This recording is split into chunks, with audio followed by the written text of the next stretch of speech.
Total spoon to be part of our discussion. Spoon television. Spoon radio station. Spoon gonna tell you what is happening in Liberia. Spoon gonna tell you what is happening in Monrovia. Spoon gonna tell you what is happening in Africa. Just to spoon you will know. If the children crying for starvation, just to spoon. You want to get a news update, my brother, to spoon. You want to know what is happening, Moreover, to spoon. Politicians want to make their decision, just to spoon. You want to know what happening in the ministry, to spoon. Yeah, to spoon. Yeah, to spoon. You from Vonjama, Maryland, to spoon. Yeah, to spoon. If you eat kebab, gradually, my brother, to spoon. You got a Spoon TV, you got a Spoon Radio, to spoon. Yeah, to spoon. What? Yeah, Rastafari. Kilibaba.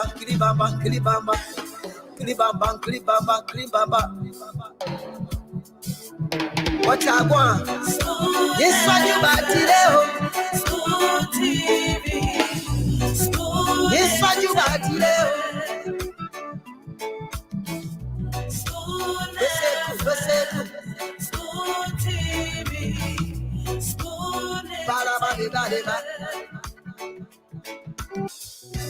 Yes, I, a special one from the CEO, Stanton with the spoon. And your boy, Friday the Southern Band. Charges on the beat. On the spoon to get your information. To the spoon to be part of our discussion. Spoon television. Spoon radio station. Spoon gonna tell you what is happening in Liberia. Spoon gonna tell you what is happening in Monrovia. Spoon gonna tell you what is happening in Africa. Just to spoon you will know.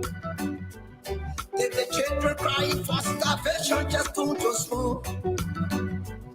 You want to get a news update, my brother, to spoon.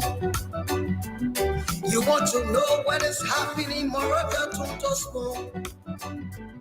Politicians want to make their decision, just to spoon. You want to know what happening in the ministry, to spoon. Yeah, to spoon. Yeah, to spoon. You from Vonjama, Maryland, to spoon. Yeah, to spoon. If you eat kebab, gradually, my brother, to spoon. You got a Spoon TV, you got a Spoon Radio, to spoon. Yeah, to spoon. What? Yeah, Rastafari. Kilibaba.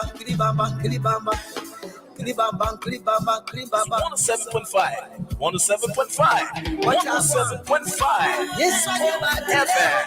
Spoon TV. This one you got today. Spoon TV. Spoon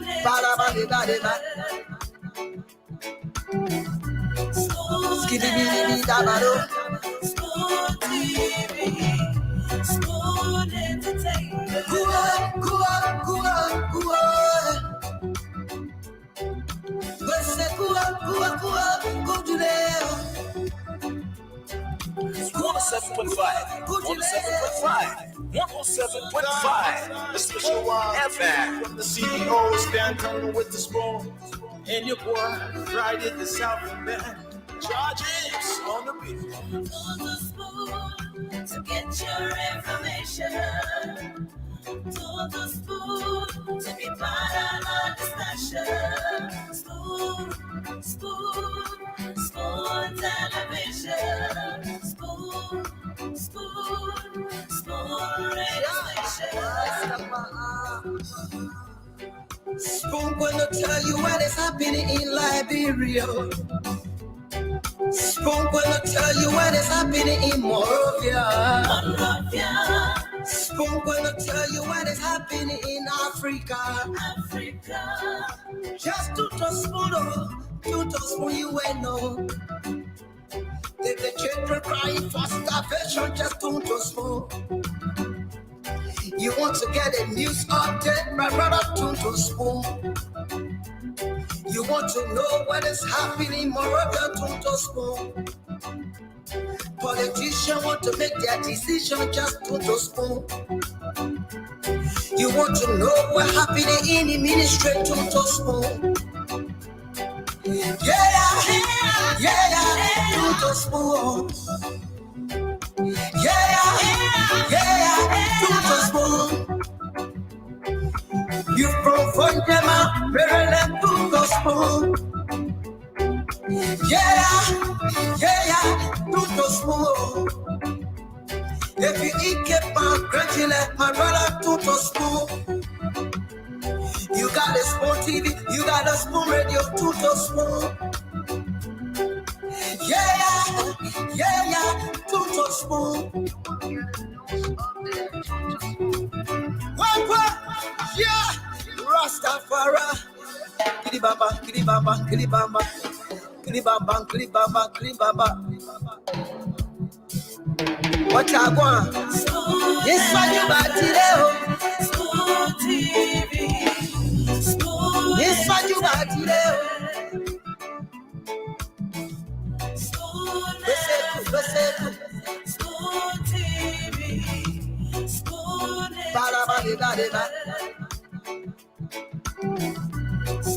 Skibidi dabado. Spoon TV. Spoon entertainment.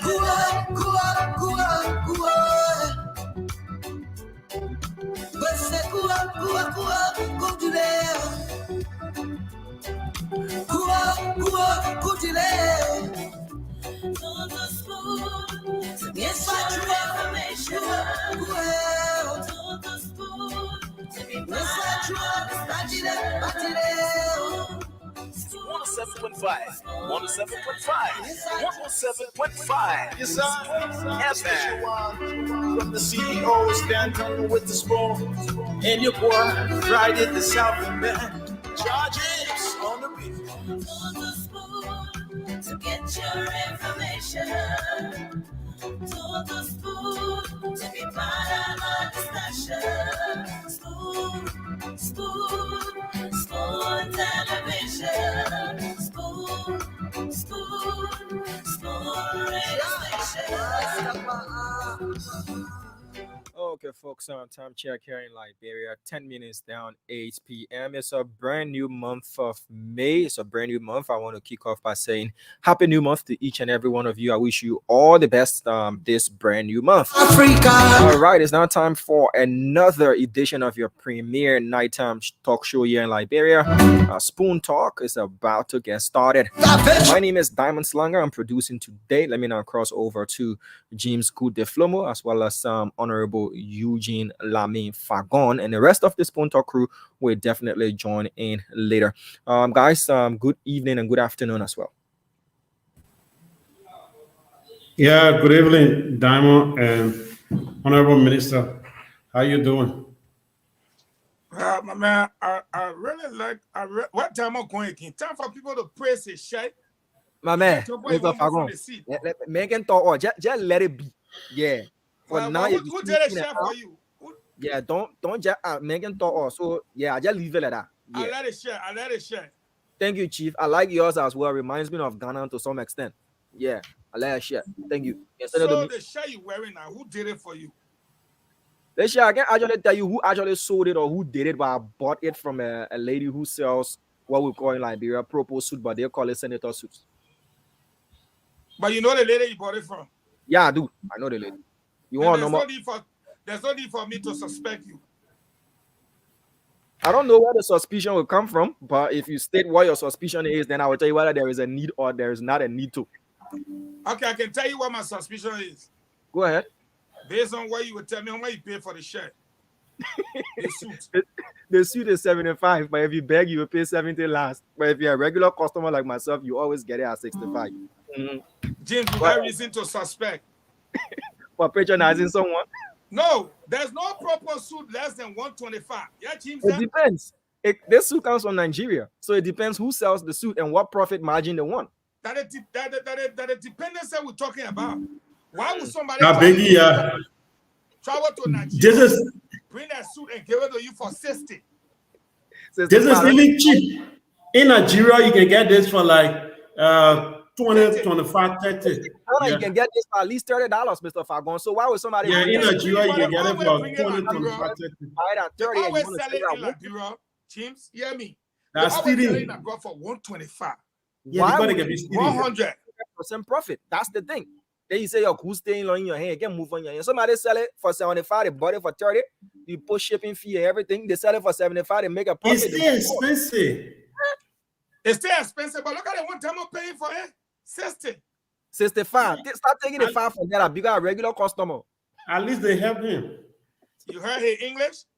He's a regular customer.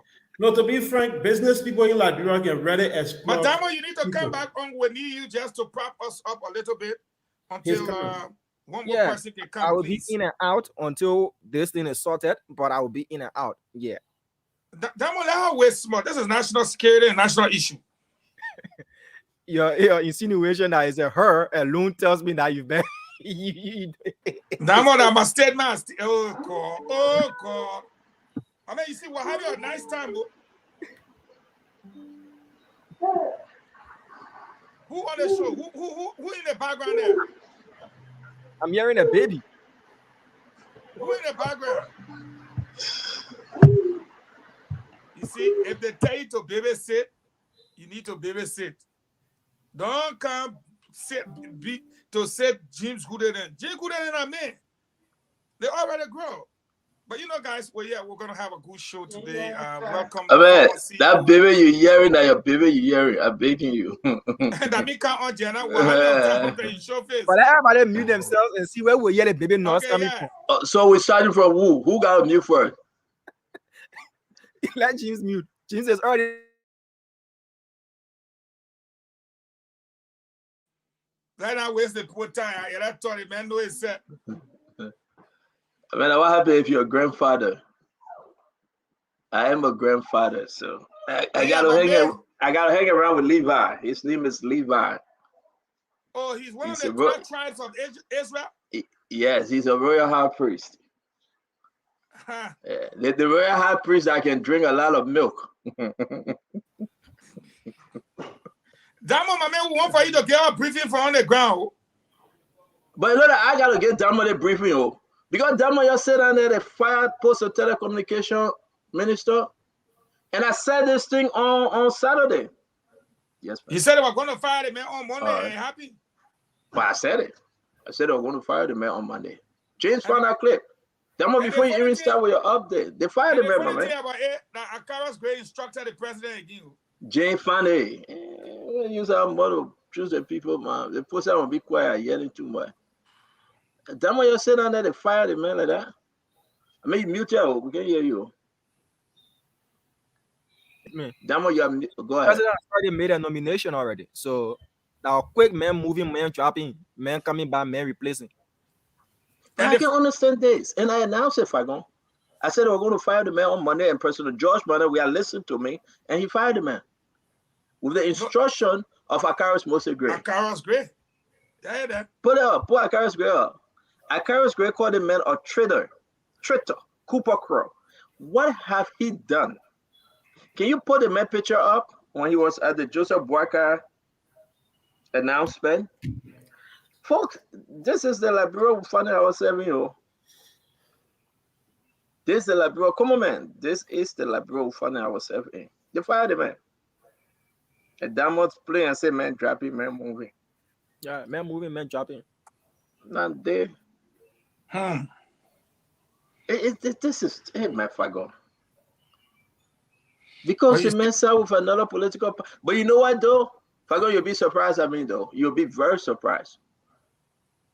For what? As per the Constitution, those guys work at the will and pleasure of the president. That's a fact. So make no mistake, the president is not in any error. But I'm not here to defend Judge Manuel. No. The president could be in error. How so?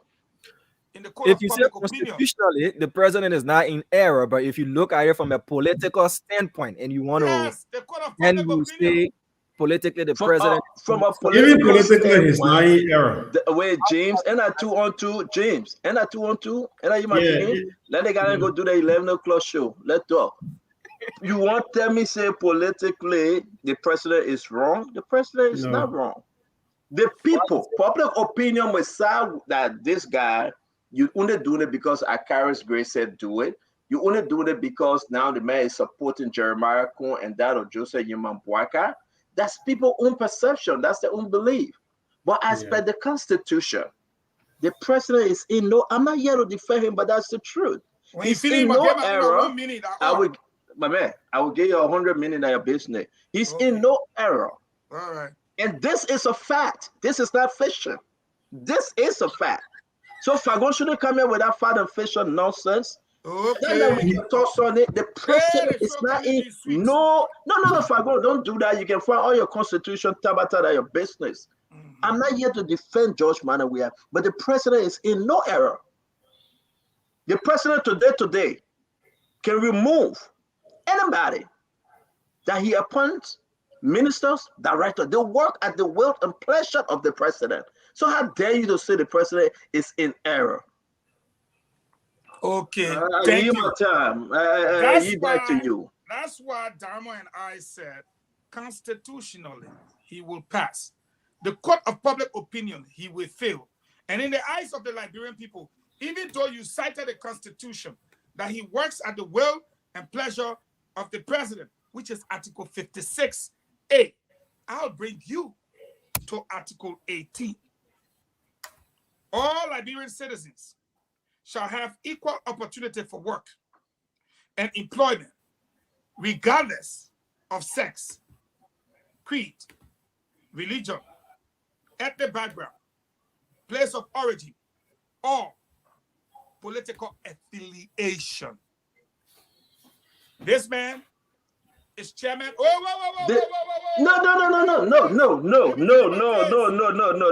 I will not allow you. No. I'll take back my time because you just brought Article 18. Fagon, you're a layman. Fagon.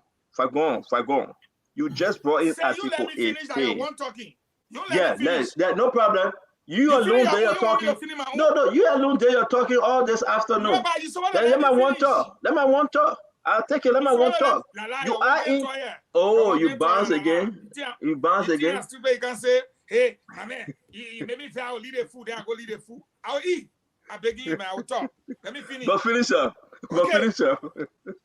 That part of Article 18 that says political affiliation. You were a man who sat down here and preached that because the man was the chairman of the MDR and led the MDR delegation to where his party had joined Joseph Yimambuaka, you Stanton Witherspoon on this network said they were going to fire the man because of that. James, play that clip, James, please. Then what happened? The president fired the man because of that. You working on it? And Akaris Gray call a man a traitor. Fagon, Akaris Gray can call that man anything. That's not the point. That's not our argument. That's Akaris Gray. My argument, your argument, no, we are not. Your argument that you quoting Article 18. Did the president give you any reason why he removing this man? Why he have removed him? Did he give you any reason? Now you get the reason he did it? No, I'm asking you. Did he give you any reason? James, can you put that announcement up that was done from the No, you're executive absolutely mansion? correct. I would not thank naively you. argue that. That's why we said, that one I said, in the court of public opinion. You head down there. President George Manawia, Dr. George Manawia, nominated Councilor Wooly Sawood Doda as Post and Telecommunication Minister. Morovia Liberia, the President, His Excellency Dr. George Manawia of the Republic of Liberia, has nominated Councilor Wooly Sawood Doda as Minister of Post and Telecommunication. Dr. Wia named the accomplished administrator and veteran public servant on Monday, May 1st, 2023. Now, it is important to note, Dama Slanger, let's read the last paragraph, okay?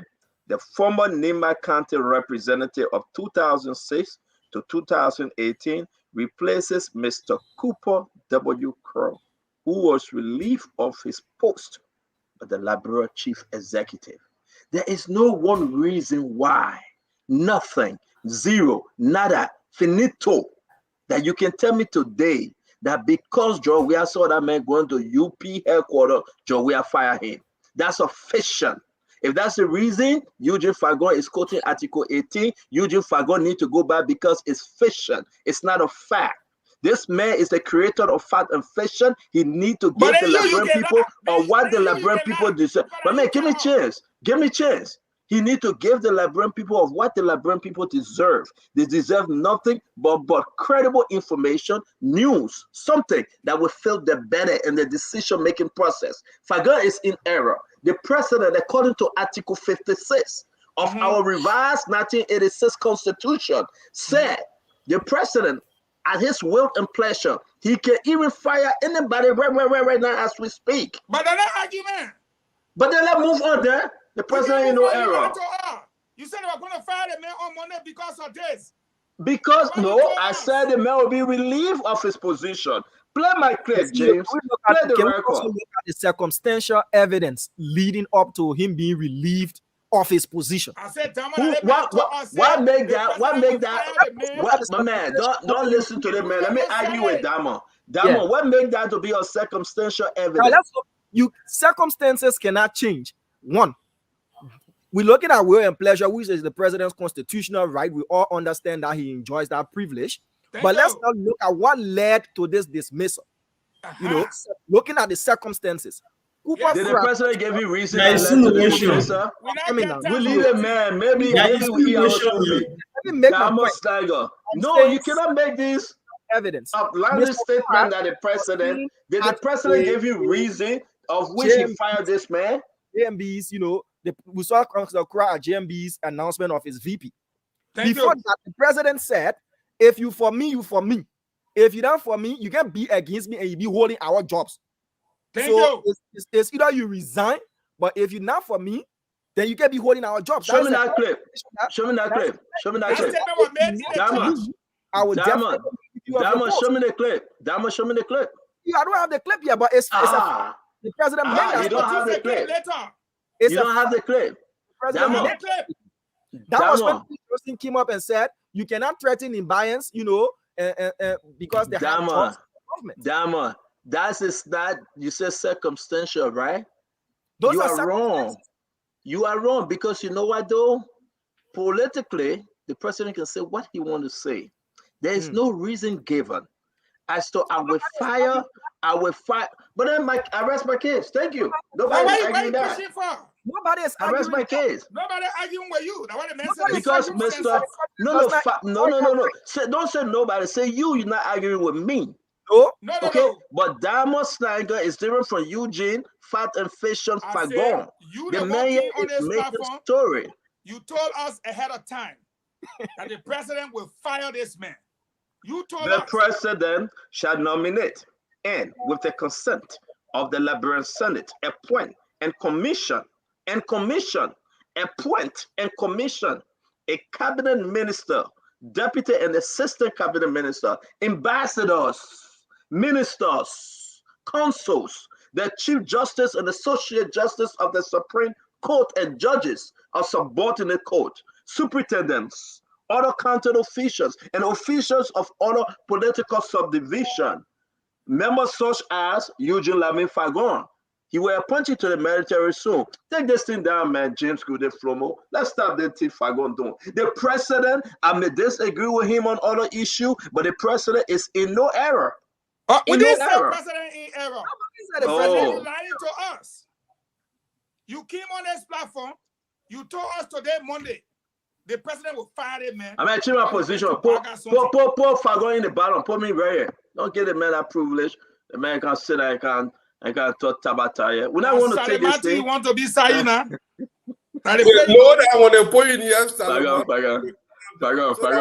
Fagon, you want me on the show? Don't do that. You want me on the show? Don't do that. Hello, how you doing? You're all right? Fagon. Yeah, I had a nice weekend. You don't do that. Yeah.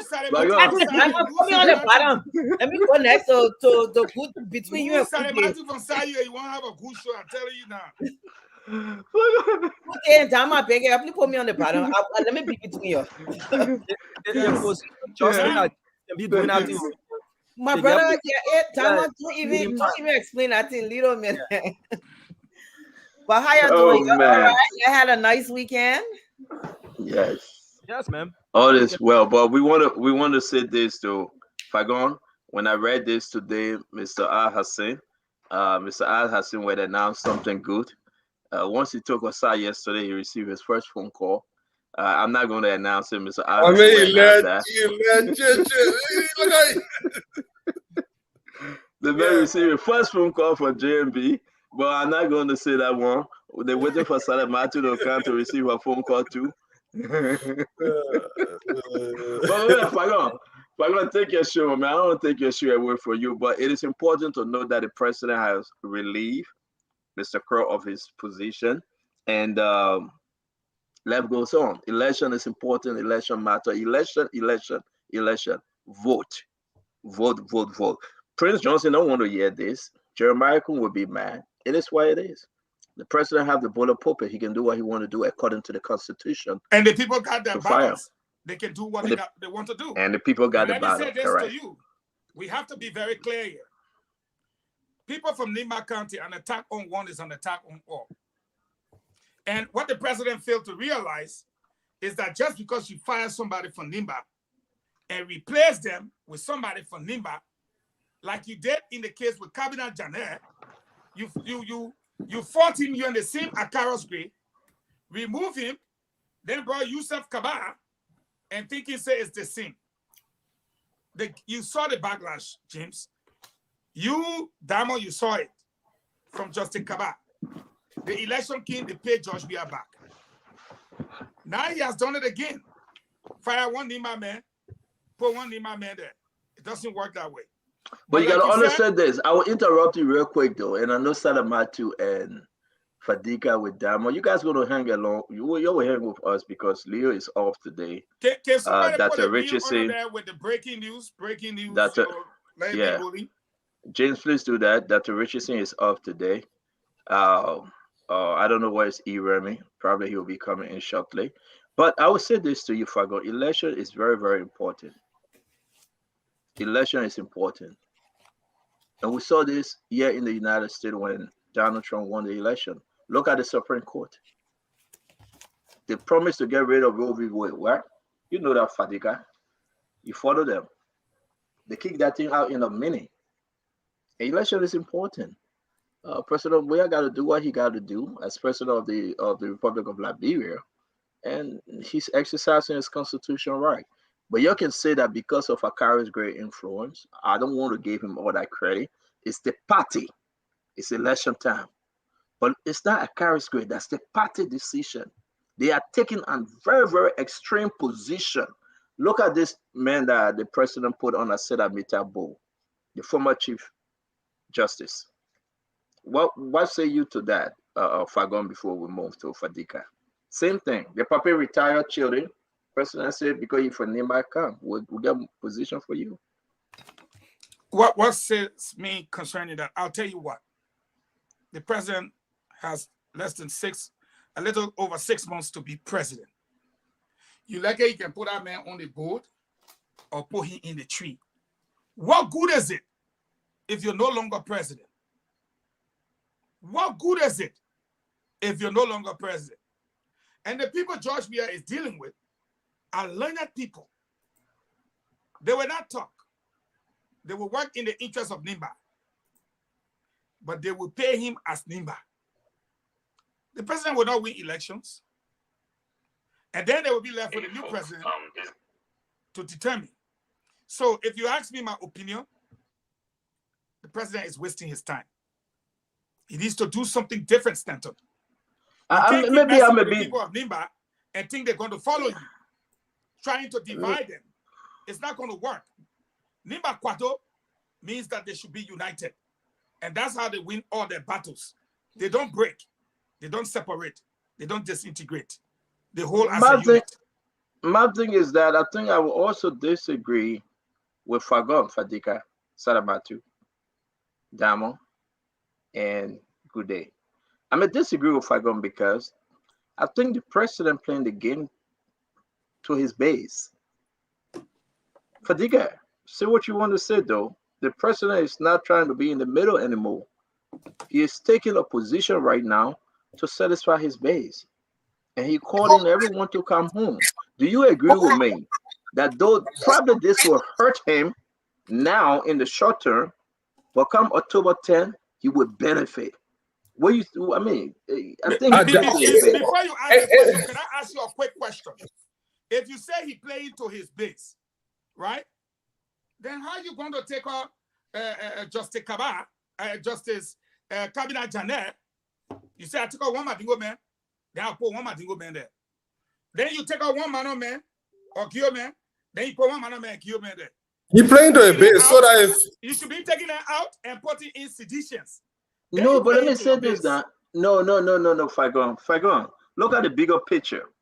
Like today, what is happening today? He put in somebody.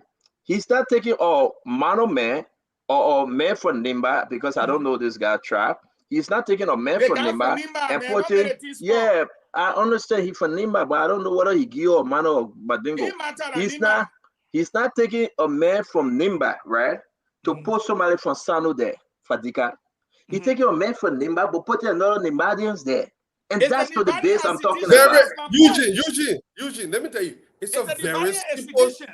No. If Eugene, you're mixing the bigger picture. Is the former Chief Justice a sedition? Hold on now. It's this order straight in the a sedition? Let me tell you what it is. But let him answer now. I think the extreme way you are going now, Fadiga, let me help you here, please. I beg you, 10 seconds. The way in which you are going now, Fagon, it's like you're missing our argument. The man is not saying that I'm going to bring only sedition. But if I take a Mano man from Nimba and put a Mano man there, the people of Nimba know that I love them. But that Mano man I'm taking from them, that Mano man is extreme. He have endorsed my opponent. One of my first opposition. So, President, we are in this cycle. I think he's doing the right thing as a sedition and head of a political party, though we will put a spin on it, but I think he's doing the right thing for his people to rally around him, and that's a smart move. Say what you want to say. I'm not defending him, but I think that's a smart move. Let me say this. It has to be people within your base, and that's what you said. No, that's not necessarily so. Within the base, because they're not seditions. That's my point. No, let me learn. The thing the president using is just a simple word for it: divide and rule. That's a simple thing. That's a simple strategy. His aim is to make sure that he causes enough confusion in Nimba County so that Nimba County do not fall against one person. It's simple. Move cabinet, Janet police. So what's going to happen here is the left way how the Nimbadians going to take it. How Prince Johnson going to manage his team. I've asked the senator several times. I asked him about this other guy, Larry Yankwe, Zokwe, the other old general that have been criticizing. Nimba is kind of shaking, but it is still mostly leaning towards Prince Johnson. It's like there's a political civil war going on there, and one group still got the upper hand, and the other group still fighting. And Either there will be a ceasefire and then a peace process somewhere along the line, which I'm sure Nimba County can do, and most likely they will do. But what I'm seeing here is a president that is carefully trying to divide and rule Nimba County, and left with Nimadian to let that play out, or be sensible and come down and spot his game and beat it right on. So they can go, he can put whatever Nimadian there, one Nimadian there, second Nimadian there. We'll take it at the end of the day. Nimba County will come together and decide who the Kingsmaker won. So but yeah, let me ask about to come in. Yeah, number one, I do agree with Fadiga. I've said this from the beginning. CDC is an expert at chakla. They go in, they look at it, they chakla. Yeah. All the thing y'all talking, they have it may not be an acceptable strategy for most of us, but that's their strategy. They're doing it, Lofa. Even in Lofa, what they're trying to do, yeah. What they get 20 votes out of the PYJ of votes that he will be able to carry or not. They want to take some votes away from the opposition. That's their goal. The second thing is, it's interesting to me how we when it suits us, we preach divisive politics. When it doesn't suit us, then we say, oh no, ain't right. How was this man hired? Was he hired based on only his experience, or was he hired based on the interest of the president or the interest of the party? So when the president go and hire the people based on the interest of the party, then he let them go, then we get vexed. Then that's where the will and the pleasure really starts to make sense. If he was hired based solely on his experience and in the interest of the country, the president won't just go and go fire him, but he was not hired. I'm assuming allegedly. Let me throw all the words in there. Okay. Yeah, I would throw all the words in the coalition. He may have been hired because in the interest of either the party at the time, maybe it suit the president at that time, and now it doesn't suit him. He fired. It may not be an illegal thing that he's doing. But in the words of the young children would say, it's just very petty. And it's very risky. It's very risky. Yeah. Christ is a very popular Nimadian. And the thing that he's doing, thinking that he's key, look, the Mandingo, people overlook the cabinet Janet thing. When we were preaching it, people thought it was a joke. But when it hit home and the reality started to sink in, people now are furious. They are even more angry now than they were when the whole hearing was going on. So they wish that they had done something then. So now we're going to have that domino effect. Everything will start falling into place. So it's left with how these leaders will handle it.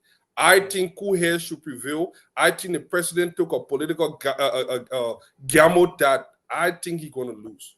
He's going to lose in this fight because you do not just keep moving people. I mean, it's right. Legally, it's right. Yeah, Damon, good day. You guys come and give us an overview. It is important. Good point about the Lofa thing, Salamatu and Fadiga. I think the president is retreating, but he retreating with the mindset to win this war. Sometimes you retreat, look at all the bullets coming towards you, and you say, I'm going to retreat and reload. And that's exactly what's happening right now with President George Manawea. Damon, what's up? Not on this issue. What's the other happening in the country? Yeah, a lot of things happening. I want to say happy birthday to Daniel Boazizi. One of our Yes. Yeah, he follows almost every program we do on Spoon TV, Spoon FM. We want to say a very religious follower of Spoon TV as well. Especially Spoon Talk. Happy birthday to you. Enjoy your day. And all those. And another quote to you, though. He must have born the same week, the same month. That's crazy for that begin. Oh, Daniel, yeah, because mine is on Thursday. Yeah, man. Yeah. Don't know I can be visiting you. No, man. Yeah. Anyway, happy birthday to you, Daniel. I also want to say happy International Workers' Day to everybody playing their role in making sure our wheels keep spinning in whatever capacity. Happy May Day to you. In Maryland County, they say during those days when we were growing up, now for the millennial generation now. When you go to the photo studio to take a picture, when you boing. Hey, remember those days? if you go and take a picture. If you go back for your picture, if it burnt, you can get picture. You might get a negative to go and reprint it or something and develop it like that. So this guy in Maryland County went to register at the Kavala rubber camp, took the picture, took the voter's registration card, but said, the picture wasn't clear. He didn't like the picture on the card. So he decided to go and register for a second time. And he was nabbed by the police, for electoral fraud. So the man said the picture wasn't, his explanation was the picture wasn't to his satisfaction. So probably the way he did his face or the way he was looking, it wasn't nice. That's a pure scammer. Yeah, that's the picture, and I'm correct. So he decided to tear the first card and go back for another one. And not at the same place that he took the previous one, but at another center because he was apparently angry with the people that took the first picture. That was just, by the way, a sad news, a teenager was stabbed multiple times last night, right behind the Invisible Park in the Dikekwan community, if I got the pronunciation right. And this teenager allegedly was stabbed by a group after he was seen holding a female who's believed to be the girlfriend of another teenager, the head of this gang. This boy sadly was the son of Aaron Clinton, who we popularly know in Liberia as Spider from Hot FM. That was his son that was stabbed multiple times yesterday night, and he died. It just goes to show the rate of violence being perpetrated in this country by every age bracket.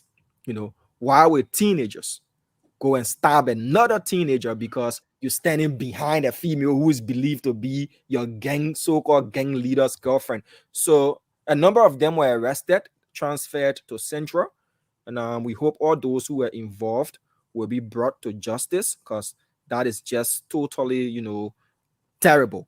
And our condolences goes out to Mr. Aaron Clinton, popularly known in Liberia as Spider. Another side story again from Riverside County, where a young mother was allegedly trucked to go and register, according to the story, allegedly by biometric, and she died from drowning in the Jaw River in Riverside County. According to sources and information we've gathered, this woman was taken all the way from Fiamma in district number 9, Monserrado County, and taken allegedly to register in Riverside by Mr. Biometric. Again, it's an allegation, but she died from drowning in the Jaw River. So when people are taking this risks, of wanting to go and vote for others due to enticements or whatever it is, they should also be careful. A lot of risks. We heard of what happened in Nimba a couple of days ago, where another pickup truck was involved in an accident in district number 5, and 7 persons lost their lives, including a mother, and a baby as well. So these things, we really need to not just look at the $20 for 6 years or $40 for 6 years that you're giving your vote to somebody for, but also the risks, that are associated with such. Yeah. Quickly, just to conclude, the body of an unidentified woman was found today in the Dupont Road community, not too far from the Benson Hospital.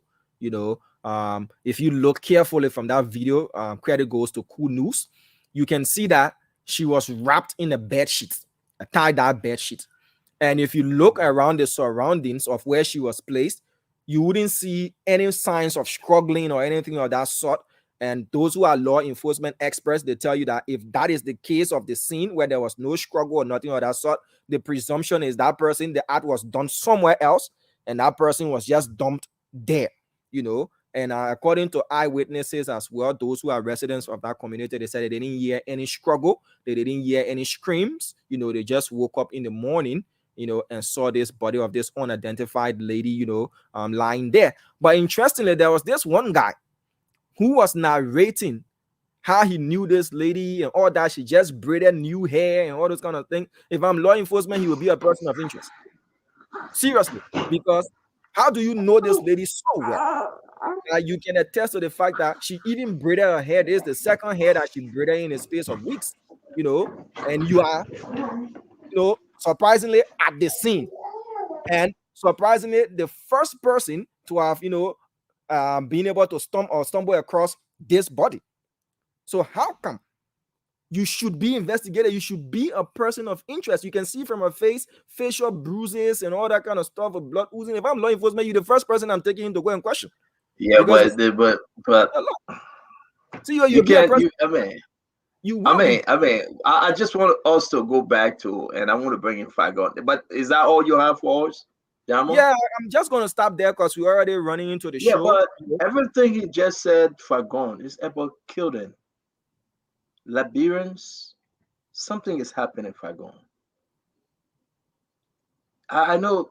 Where is Steve Zago? We should have the senator in to have a conversation. We'll definitely bring it. But real quick, something is happening, Fagon. I let us do the round. You go first, and we'll bring in Sadamatu, Al Hussein, and Conor Gray. Fagon, again, you push on this thing over and over. I saw on Facebook what Damo spoke about right now. Something seriously happening in our country. Well, that's a complete breakdown of law and order. I've always said that. That was the third body discovered in less than 2 weeks in the Dupero era. Less than 2 weeks. You also saw another woman in Grand Bassa who said that they were doing a strike. The people caught the boy and wanted to kill him, and he hid himself in the bush. You also saw another video where Ray has been arrested. Ray has been killing people in Caldwell, drugging them. When they get drunk, he take them and kill them in Upper Caldwell. The citizens there arrested Ray. That's not the first time. There's a lot of ritualistic killings going on. Homicide, attacks, all of these things are up in the country. The reason is simple. Nobody is in charge. And there is no deterrence whatsoever. Gloria Mususka's daughter case is something to watch out for. It's like it's a dead case. Precious Cooper case is a dead case. So people just kill because in their mind, nothing comes out of it. Nobody can do a damn thing to you. So that's just what we know about because of social media. Think about all the other ones around the country.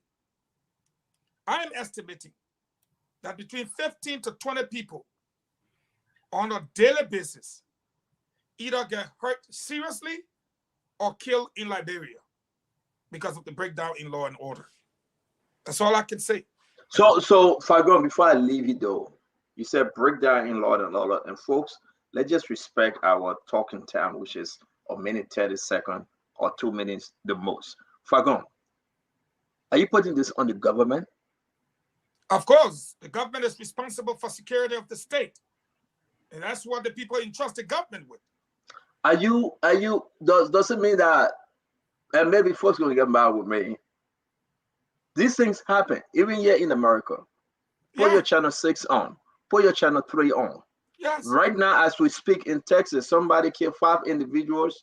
Execution and they are on the run. They have not seen them. They put $80,000 bounty out there, but they can find the FBI, the police, everybody. They just can't find him. So far gone. This is not only to Liberia. I want you to go a little further and don't put spin into it. But let's just tell our fellow Liberian the truth, man. This thing happened all around the world, though. Look, you're not going to ever erase crime. It is what you do.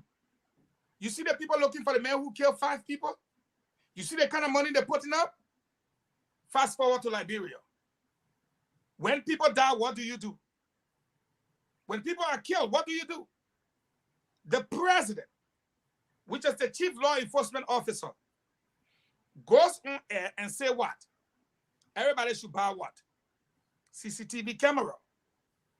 The police inspector general goes on air and say what? When they come to your house, just do what they tell you. Do you hear that in America? Do you hear that in other parts of the world? So it's not about the spin. I am saying to you that it's a complete breakdown in law and order. It doesn't have to do with killing a loon. It has to do with other things. No one is in charge. And until someone is in charge, or someone can take charge, it is only fair to blame the government, not for the killing, but for the breakdown in law and order. And maybe retired Colonel Remy Gray will speak to it more. It's a security thing. Thank you very much. Then we are discussing something serious. Salamatu, why your people just don't let for us to play every side? Listen, these are some good questions we are asking. They want to say, Stanton, where you coming from today by defending Joe we are? Is it about defending Joe we are? Can we just ask a real good question? Because we are seeing this in Philadelphia, in Trenton, in Newark, all over. Salamatu, am I right though? Is this thing not happening here in America? It's happening, but the people doing something about it. Yeah, but your cousin from Okonji, they're not doing nothing. My cousin now. Salamatu, please. Like America has over 300 million people, and they have the resources to address a lot of the issues that are happening. Liberia have 5 million. We still not even sure because plenty of people have not been counted in the recent census. But nevertheless, you got two countries, one that is very small that represents just about a state in America versus America. And like the minister said, sometimes it's not about the mistakes that you make. It's about how you are addressing that mistake. We don't hear from the police until Spoon talk. It's Spoon on talk, they don't talk. We have all these auditors. Every day they investigating. What happened with the investigation or what ain't happened with the investigation until I will say Spoon, because I don't know what other media is pushing them to the task to talk. But until Spoon talk, that the only time then they can come out and do press conference, then they start talking. So maybe the fact that we even talking here, we may get something about Madam Councillor Scott's case. But other than that, they don't talk, they don't investigate.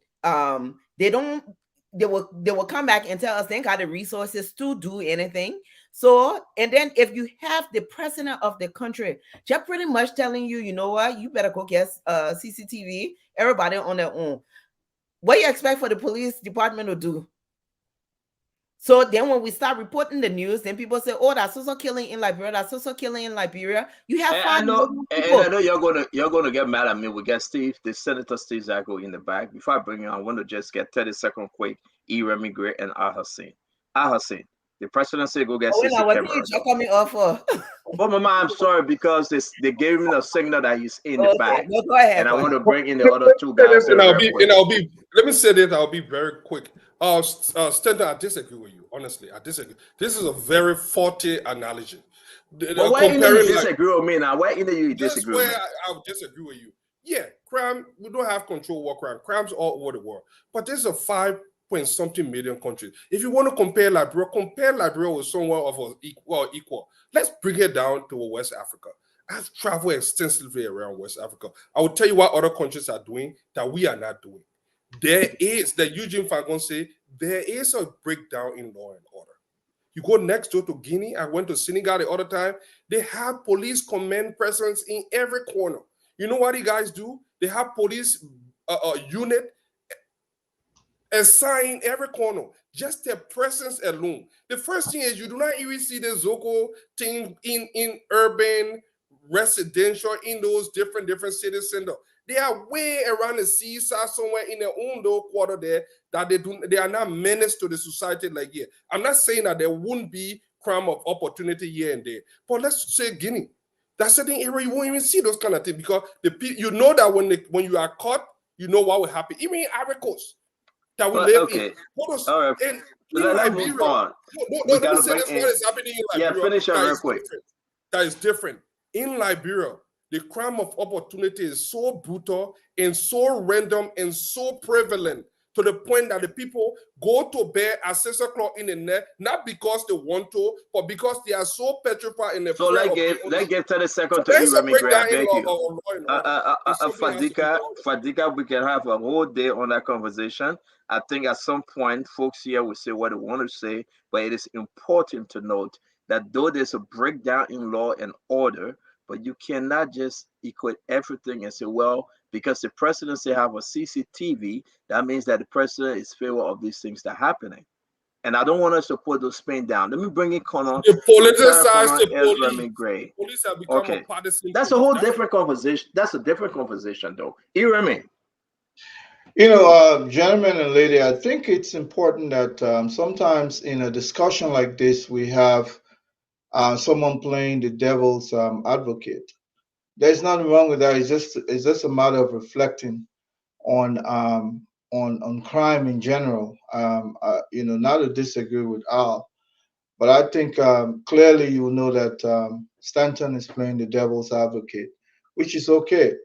But in terms of Liberia today, one of the things we're not seeing is what Al was pointing to, the presence of assurance that there's security watching your every activity. Look, you can call Samuel Doe's regime a military regime, but one of the most concrete aspects of that regime was that you could find the joint security effervescence. They were always out there in ways that, we had the like of Dr. Moses, may so rest in peace, and so on, some pathologists. The security government itself, gave hope to the people that if you commit crime, you could be caught. And once people get to know that their crime will be foiled and it will not go unpunished, people sometimes have this tendency of shying away. That's deterrence. That's what we don't have today. Well, I'll leave it there. Zago is coming. Thank you. Yeah, Steve Zago is coming. You know what, Iremi, when you said the joint security were on top of the game, that must send me a question, but because we have the senator coming, I would just ask you, you can answer later. He said, what was the joint security before Prince Johnson captured Simon Kedo? That's a different conversation. So let's move on. This time I'm picking it like Chris is picking. Let's just put your pressure on me because what you say is you for down in situation you can't hear me. So I did not set that question. I don't know who said it. It was let me bring in the senator. I will bring in the senator. Oh my, you guys are so good with this thing. Damn up, seriously. I don't know what was the joint security before Doe got captured here and there. Let me bring in Senator. Senator, you agree with it, man? Senator Steve Zago. The man said Doe had the best joint security. But where? The people told Doe and said go the free port. He went there. He turned around. Yeah, can you do Johnson capture him at the end of history now? So how can we say Doe had the best joint security when this kind of thing happened? But anyway, welcome to the Spoon Talk, Senator Zago. How you doing? I'm good. Thank you for having me. I'm glad. Yes, sir. Yes, sir. It's good to have you, though. Yeah, I'm also glad to see my man Gray. What's up, comrade? Good, man. Thank God. Okay. Listen, you back on the program. You know everybody. Our sister Salamatu is here for Dika. You know our beginning studio Diamond. You know he been holding it down. He and Good Day. Sister Dr. Richardson. She's not with us today. Leo is absent. Let me bring in the Honorable Eugene Lamin Fagon. I want to say to you though, this is Spoon Talk, your program, your show. You've been here so many times. What brought you in today? What happened, Damo? Yeah, see, you just give it a minute, please. We're trying to do some technical adjustments quickly so that the senator audio can Thank you. Once he's ready, let me know. I want to ask Salamatu, you are laughing. Is he back? They is he okay? Advocate you playing when you go by Morel and start chasing you. Don't is he okay? 1 minute. So you can just So Salamatu. Yes, sir. Salamatu, the question though, we talk about the president saying, get yourself a CCTV. Was it a bad thing? I mean, can you just 30 seconds while they get him? Oh, he's back. Hold your thought on that. He's back. The senator is back, please. Senator Steve Zago, you are here. You with us. Just real quick, a lot of things happening in the country. You saw what went down on the 28th. A lot of different pieces coming together. You're running to be re-elected in Lofa County. That's a very, very tall, rough terrain you are in right now when it comes to your re-election. We hear different kind of information. We're going to make this easy for you because I'm troubled for your re-election. I must tell you, as a Christian brother and a friend, I'm troubled. I'm hearing different things happening. So tell us, why are you in here today? Why are you in our studio? No, again, thank you very much for having me. I'm glad to see you too. I've been kind of prayerful for you as well too. I mean, glad to see you. But let me tell you why I'm here today. I'm here because I spent the last 3 weeks in Lofa. I have gone to Lofa to ensure that I will raise the awareness among my people, so they will turn out in the numbers to register. We thought that registering to vote is key. After Legends had conducted the census and was established that Lofa was now among the big three. The first big three counties, Mosorado, Nimba, and Bon County. So as a senator for my county and chair of the caucus, I felt obligated to go to my county to raise the awareness so that we'll turn on our numbers, because if you look at the historical analysis, Lofa County has Liberia 6 ethnicity. Prior to the establishment of Bapulu, we had half of Liberia's 16 ethnicity. So that is a huge enrichment. So if you have that to your disposal, and then it doesn't reflect in the number after a census, it's a call for concern. It's against the backdrop that I went to Lofa. I raised the awareness among my people, and I'm pleased to know, Statham, that I think the records, the number of voter turnout in Lofa has increased immensely, and I'm proud that that paid off well. So you just see one of them. This is Balakbasu. Balakbasu is in Bode clan, somewhere between Zozo and Vonjama. So I'm glad that my involvement with my people have given an increment in the number of people turning out to vote in Lofa County. So primarily that is the reason why I came to just express my joy and my satisfaction to the Lofa people for turning out in the numbers in the second phase of the voter registration. Though it has not ended yet, we still got about 11 or 10 more days. I'm hoping that those days too can also increase. So primarily this is why I'm here, and also to just speak on any other issue that you may deem necessary as a national and political actor in my country. Our country is in transition. There are a lot of things happening. And then you may want to know some of it, and myself may want to share my perspective on some of it. And you also know too, I'm part of the regional board of the ECOWAS. So there are a lot of things that came to mind. And maybe you also want to know what's happening in Lofa in addition to the awareness, because before there were the awareness, a lot of things I've been doing in Lofa.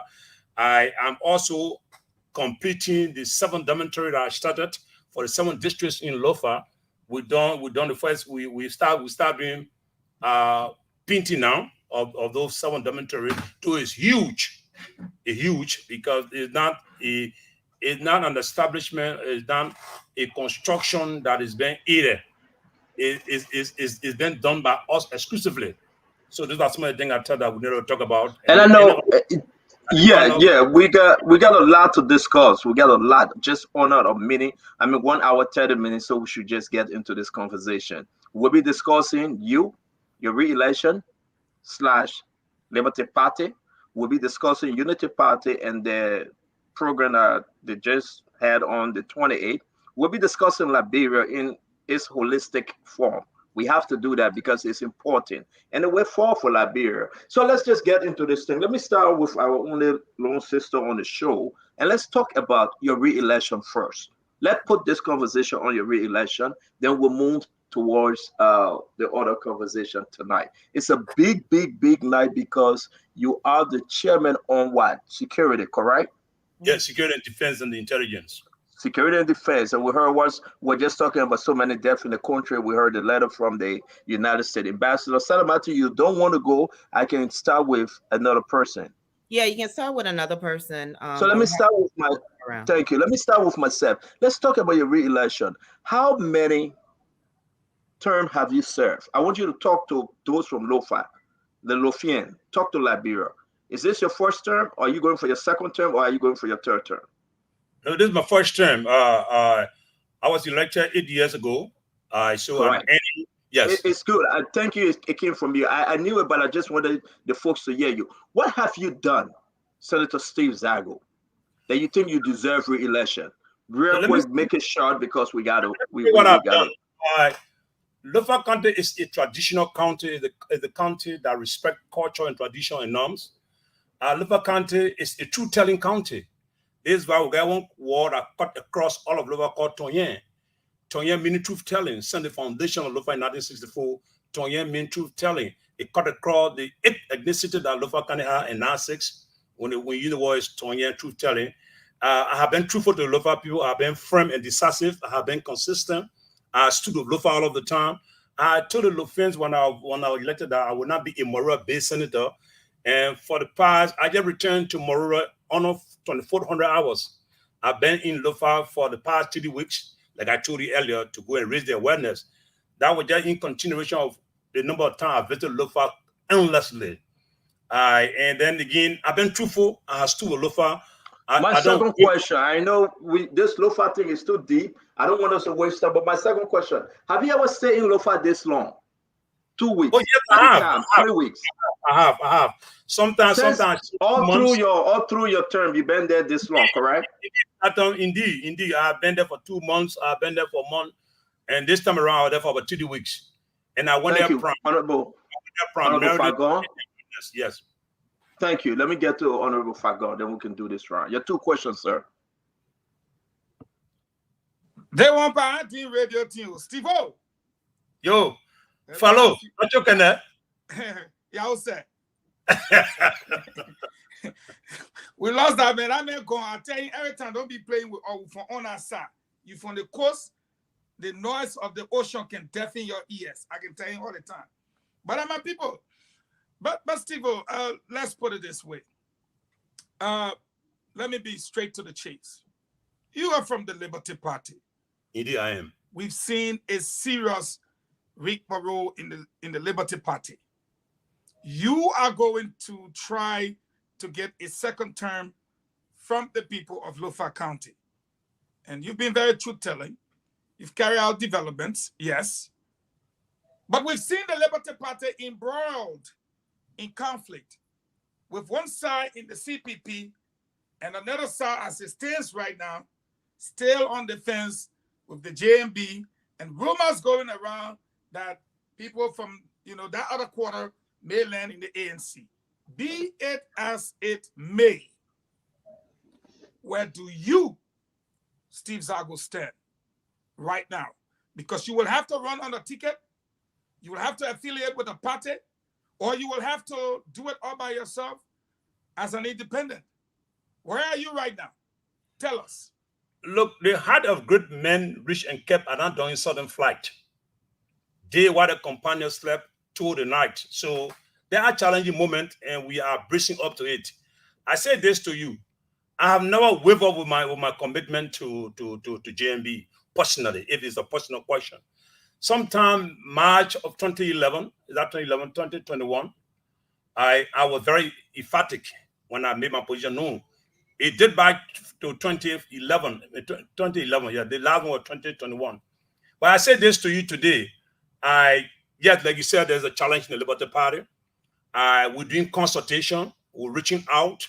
That is the Liberty Party headed by our political leader, Nyobli Kanga Lawrence. Consultations are ongoing. We will make a final determination maybe within the next 9,800 hours or within the next 4,800 hours or within the next 7,200 hours. But consultations are ongoing as to where we will find ourselves. It's obvious that in the kind of movement, you have to get back to the drawing board. Our political leader has said we're going to get back to the drawing board. As the political entity, we are on the drawing board, and we will be putting forth the Liberian people interest first and foremost in all of what we do. As a party, we're making a final determination, and our political leader will be speaking to the Liberty Party position as it is. But for me, as a person, I have made my position known long since I've made my position known where I stand when it comes to the Liberian political dispensation. So that does not answer my question. My question is, you are going into the race. You've made that clear. Your party is not you. So your party has been embroiled. My question to you is, are you running on the Liberty Party ticket? Because Musa Belete said to run, you have to carry your application to him. He has to take it to the CPP, like yada yada, you know the whole naya. Where do you stand? How will you run in Lofa? You going there as an independent, not your party now. Are you going there on the Liberty Party ticket? Will you support JMB? And if you support, how are you going to this race? You. I'm going to the race after person. I went to the race first on the Liberty Party and I won. And I'm a member of the Liberty Party. You acknowledge that we are embroiled into a conflict. We have a challenge. We are taking steps to overcome it. So it's not me as an individual alone. It's me within the institution. You can bet that we are at this 11th hour. We are crossing the T and dotting the I's. You can be assured, my own uncle Fagon, that the interest of the Liberian people will come first and foremost in the determination we made. The issue of political party, the issue of what do I stand now, it's hard to say a yes and no, but I move the Liberty Party. And we know how the whole Liberty Party thing had dragged on in our court system for so long. And let's be honest, it has brought some mockery to our judicial system, the way from the money with the Liberty Party issue being handled. No one going to have us to submit ourselves in ways and manner that will not show the kind of dignity we have. But Liberty Party is going to remain as it is, and I'm going to run the Liberty Party ticket. How work it out at the 11th hour is a difficult situation, but time and circumstances determine men definite course of action. The circumstances we find ourselves in going to determine how we position ourselves. Thank you. But I can tell you, I'm a candidate, and what it entails into the final agreement that my party is having, that's going to show how we're going to flag our position in this coming election. But you can be assured that I'm a member of the Liberty Party. I have never resigned. Thank you. My second question quickly. Real quick, you are from the Liberty Party. If JMB is for Lofa, you are big on tradition. If the Liberty Party, and this is an alternative, if the Liberty Party goes the way of Alexander Kumi's, Gonglo, or wherever, you are from Lofa. Yes. Ome Joe Baka is from Lofa. Will you be willing to go against your brother on an arranged ticket such as the CPP or any other ticket against that of what was going to come up against you from your uncle Joe Baka? And again, like I said, I come from a traditional county. Our politics is embedded in culture, tradition. So that had to reflect what I do in the final analysis. But since it's been long now, I've made my position clear with JMB. That is not in doubt. When my party finally stand, come within the next 800 hours, will be the party's position. But you can be assured that there will never come a time where I will not uphold the keke and the dabe. That is the uncle and my question answer. Okay. No, I disagree with your question being answered, and we're going to go to Fadika, Iremi, we come to our sister. But let me. I need a follow up on his question. Are you supporting Joseph Yima Boakan as it stands right now? No, wait now. So you don't want to get no. It's not about wait now. You from Lofa. Yeah. Joseph Yima Boakan won Lofa 97%, 2017. Yeah. Joseph Yima Boakan is the godfather of Lofa. CDC can say what they want to say. Yes. No, the man just say yes. No, the man say yes. Let me just say yes. My man, why are you interrupting my question? I'm entitled to my question. My man, they need keke that they need we can call Uncle Joe. I know that. But I will say this to you, Senator Steve Zago, for the sake of our audience and folks that in Lofa right now, they're trying to decide whether they will vote for you or a CDC candidate or Galaba Kotuma. You are in a very tight, serious race. Speak to them right now. Are you supporting Joseph Keke Yima Boakan as it stands right now? Are you supporting him? Start on. I've always supported Joseph Boakan, and he has always supported me. The records are enormous. It's so evidential. It's so probative. It's so relevant. The records are just enormous. my support for Joseph Boyka. It did by to him when my founding father was alive. So it's a long story now. Tell your people from Lofa that yes or no, are you supporting Joseph Yima Boyka right now, seeing everything you are saying? And second, I mean, have you ever seen in my own political dispensation, where I go at variance with Joseph Boyka? Have you ever Is seen it hard to say yes or no? The people of Lofa want to hear you. If you say variant, oh my pana, not understanding that variant. If you say variant, Pakori, not understanding that variant. Tell the people in your own data, that you supporting Joseph Yima Boyka or you varying. Which one we're going to take? Are you supporting Joseph Yima Boyka now?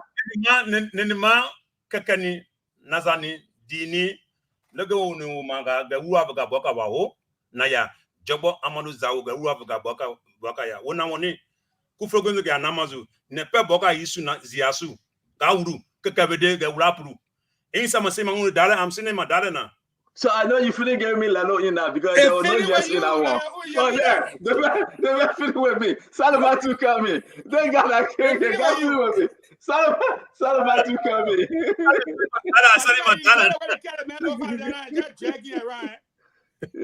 Salamatu. Okay. For some of us who don't understand it, how you doing? We interpret to you. Yeah, we are your interpreter also. Okay, so Senator Zago, thanks again for joining us. My question, you mentioned that, the county Lofa is pretty much, the politics is tribal. No, I say it's traditional. The tradition, yeah. Yeah. But the tradition around politics in Lofa is based on tribalism. Would that be a correct statement?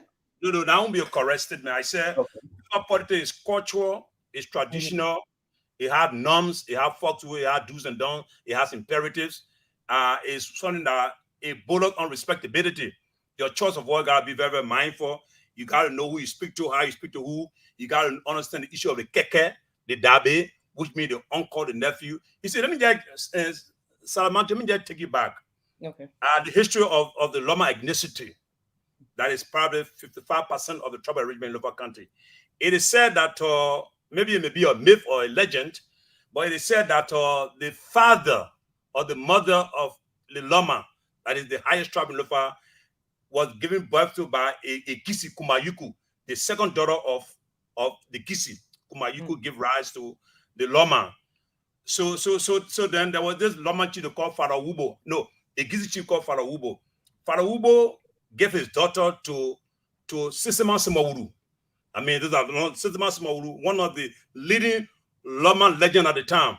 I saw the child at the born. This is why you find the Loma will refer to the Kisi as their uncle, because the Loma mother was a Kisi woman. So when you find yourself in that kind of cultural setting and you're not sensitive, you don't understand it, then you're lost.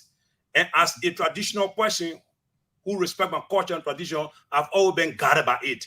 And it helped me to navigate, because our country is cultural. A country of sex and ethnicity is not an ordinary era. It's not one era that you all on radio, you have to do reach out, you have to cross the arc. So before going there, I do all of those things. I'm mindful with it. And it guided me to be a senator of a country, the Lofa, so huge, so diverse with 6 ethnicity. You have to understand our culture and tradition. So it's been guiding me through all, and I'm grateful that I understand it. Okay. Well, I will leave that question about tribalism for now. My other question focused around a couple of years ago, I met some women. It's more about business and trade. Some women who were making country cloth. They were into the cotton and mending cotton and country cloth. There was a project under Madame Salif, and I don't want to use the word failed project, but it never took off. These women, we would have seen a little bit of boost to the economic sector in Lofa. I'm wondering, since you've been senator, have you looked into that to see how you can get it going, or do you have any plans to do that? Because you know, I'm looking at you right now. I know that you got a country club shirt on. Indeed. It's a matter indeed. And I say this to you. When the former Commerce Minister, doing Ellen Johnson said it down. Axel. Yeah, Axel. When Axel did a turnover to Western Taber, Western Taber acknowledged that was one of the best turnover note. Western Taber acknowledged that. What did he do with that note? I don't know. Now until Western Taber turned over to the current minister, Dixon, I personally went to her, I wrote her, I visited that area in Kolaun. And I got my maternal background in Kolaun. Kolaun is probably one of the biggest districts in Lofa County. So we went there. I went there with the former vice president, JMB. And I raised the issue with the current Minister of Commerce and sent her the public radio. I hope she's listening to me. I told her the Japanese did everything in that building, provided a generator and everything. But let's be honest, when it comes to Lofa issue, the government does not give priority to the issue that affects Lofa people. We raise the issue. I love the traditional word because Kolaun is one district in Lofa County that produces a lot of these traditional things. It was the reason why the studies were conducted and that aspect should be held in Kolaun. But we just downplay it. You go to Burkina Faso now. Many of the economy is based on the fabric they produce. Kolaun had the best when we were coming out as young children in Lofa County. It still is. But we didn't support it, and I agree. The minister of I personally wrote, I didn't know that specific question will come about the communication. But since there is a public radio, Spoon is national, international, let her be able to come on there if she can call in. I personally wrote her and I told her to the extent that anyone that will flew and sing flag about my minister, I told you about this thing in Kolaun that produces traditional wearing other thing. Where are we? She said, I'll get back to you. She has always gotten back to me, but she has never gotten back to me on this thing here. So it is true because that will enhance the capacity of our women. The fears are not lazy people. The fears don't send out for hand out. We're strong people. We're hardworking people. We put our belief in our hands. We don't meek. But in our country, meekness is not value. Meekness is not value. We meek, but we're humble. We're strong. Thank you, sir. Yeah, but no, to follow up, let me follow up with my question. I hear what you're saying, but we often say that, the legislature, we know this government, not doing anything for the private sector. That part that we know, whether it's in Lofa or in any other county. But as for Lofa is worse. Reason best known to them for Lofa is worse. Yeah, I'm sure the people of Monserrato too will say the same thing too now, Senator. For Lofa is worse, but my car. Yeah. But as a member of the first branch of government, you guys have also been criticized that you're not doing enough. Yeah, you said you reached out to her. She has ignored you.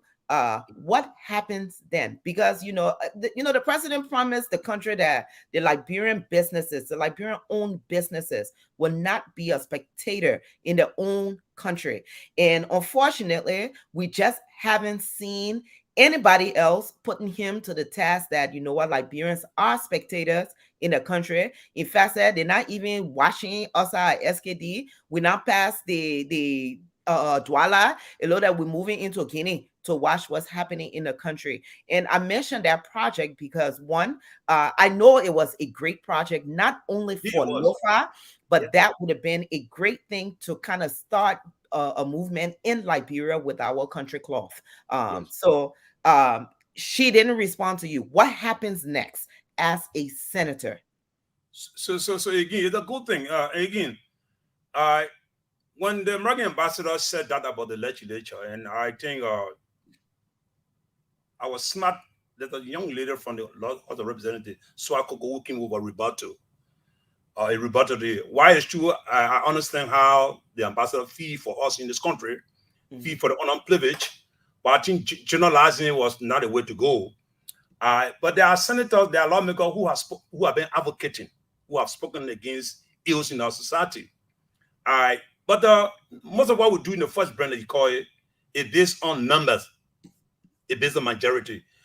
But the good thing about us now is that whatever we do is documented, it's recorded.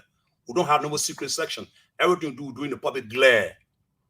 So then I didn't just stop there. I raised it with the pro tempore.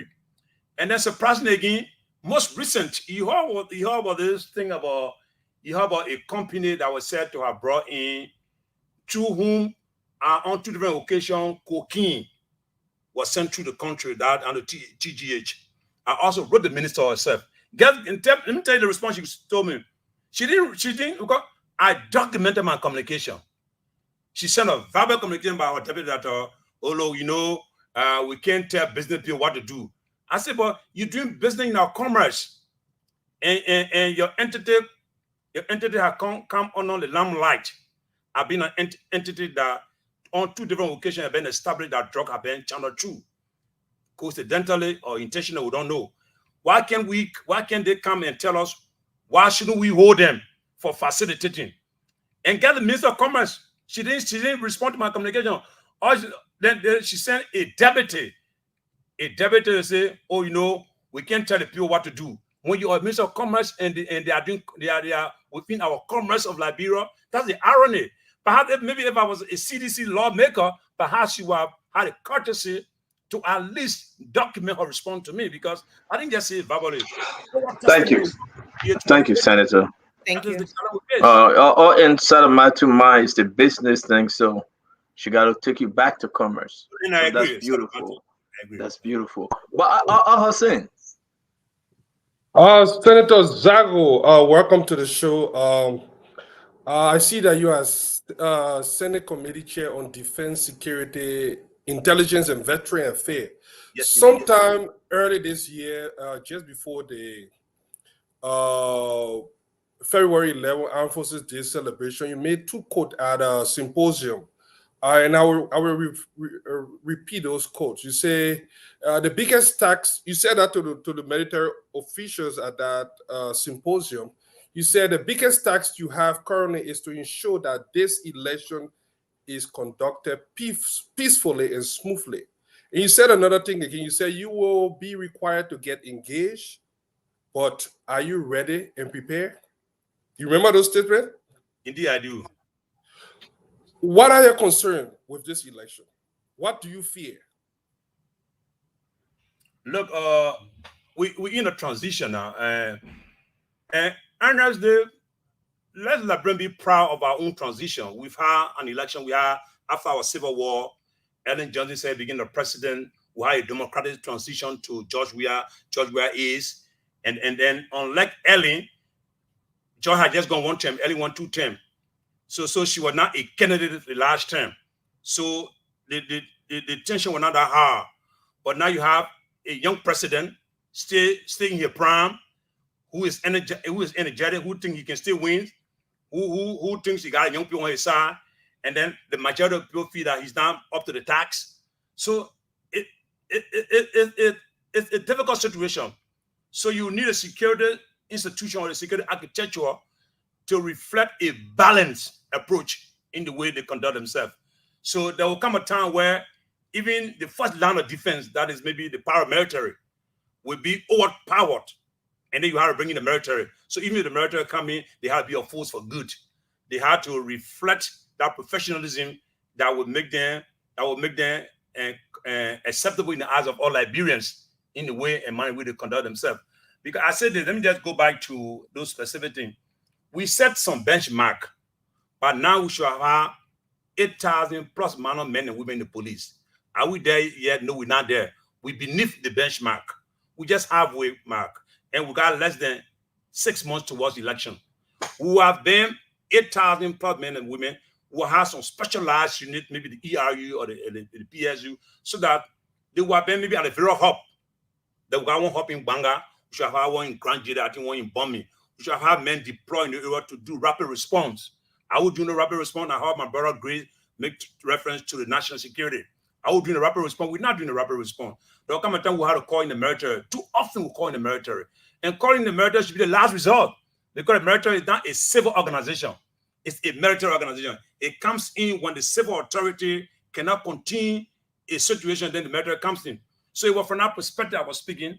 On the Armed Forces Day, on the team, the Force for Good, and I chair on defense at the time. I thought to just admonish them so they remain steadfast as we go toward this electioneering period. But Senator, critics of the Senate or the legislature have always said, you guys have the power. You guys do the budget. Why are you not allocating money for the police? Why are there the funds, knowing all this problem, and most of the problem has been funny? Why are you not spending more money in that direction, knowing that it's easier said than done? It's easier said than done. Oh, you're the first branch. Look, we are the first branch. There's Africa. Why is it hard? No, I come in now. It's easier said than done. You're the first branch. Oh, there's Africa. Liberia, no exception. You say these things. Who told you that when CDC took charge of our governance? Who did they didn't know that we had this thing on the book, that we had to miss some benchmark? When the UN was scaling down, they didn't just scale down abruptly. There were stages. They warned us, they informed us. So there was all of government approach, or all of the people approach. You're not saying that one branch they'll do it. They told us when Minister Sana was transitioning to Minister Musa Din, look, we are hoping by the end of our transition, your military should be 5,000 plus manors, considering the manor context and in the sub-region. Your police should be 8,000 plus manor. These things were said and documented. And if you follow me on my committee, I can't be anybody. If you follow my committee, I raise the issue again and again. They become monotonous, and no one gave me a listening ear. I'm so passionate about law enforcement. I want to see how they're best. But you keep raising the issue, and just no one listening, no one acting. What do you do? It's easy to say, oh, you're the first branch. Yeah, we are the first branch. But imagine, this is the first branch. The chairman of defense and security is an opposition. So that they don't see my good intentions. They don't see the thing that come from me as a way of helping the country. I'm passionate about my. Thank you, Senator. Can you finish up, Hussein? Yeah, I have now more questions to ask, but I'll just close on this. Aren't there more like-minded senators that you could vote to your side? Well, there are. Senator like Comrade Wissa, yes. Senator like Comrade Wissa, Senator like when it comes to the Defense and Security Committee, Senator Wissa, Senator Augustine Chie. Yeah, I mean, we cut the Augustine Chie is a sedition. But yeah, we all member of the committee, and we all say it that way. Senator Sherman. But again, you say it. You document it. You raise the bar. You do everything. And then somehow, just the money is not made available. At one point in time, the Inspector General Police came in frustrated. The outburst of the Inspector General Police will show his frustration. And imagine him. Look, does anyone need to remind us that we're going for an election? Does anyone need to remind us? The president is the chief architect of our national security policy. He's the commander-in-chief of the armed forces of Liberia. The chief architect of our national security architecture. He doesn't know that you're going to the election, you got less than 4,000 police, you got less than 3,000 military. Hey, someone should tell me it's intelligent. It's no more intelligent. You are calling the strength of the security. Hey, when it comes to the brother, I don't hide no more. Let me bring in the security man. But no, I just want to bring in. I want to bring in the security man. Then you can continue. Retired A. Remy Gray, can you come in? Operandi or the arsenal or the armory, but not the strength. All the strength are known now. Great is there. You tell you strength is no more issue that you can disclose. So that's not intelligent. Intelligence will be maybe the model operandi, the armory, the tactics. That could be intelligence. You don't want to disclose it. But go to the American military. You know how many military there. Go to Africa. Ethiopia got probably the highest military. So, E. Remy Gray, you want to come with your two questions? I'm not clearly, chairman of national defense and security and intelligence. My brother, I just heard you calling Yumble Kanga the political leader, and you're a law and order guy. Clearly, Supreme Court. I'm sorry, E. Remy, I'm sorry. Senator Zago, is the producer playing something in the studio? We are getting a feedback from the studio. Can you tell Diamond I'm trying to reach him? I'm not playing anything. Only his yes, something. I think only Ava mic is on now. Yes, something. Ava, thank you, Diamond. Ava, can you mute yourself? When we get to you, on mute, please. Let me go ahead. Yeah, and you are not law and order guy, and of course there was a Supreme Court ruling, and if this is something that you as a law and order guy honor, definitely, given the fact that the party position on you guys are deemed suspended members. So that includes Yumble Kanga herself. But let us go back in terms of priority. How do you categorize these three?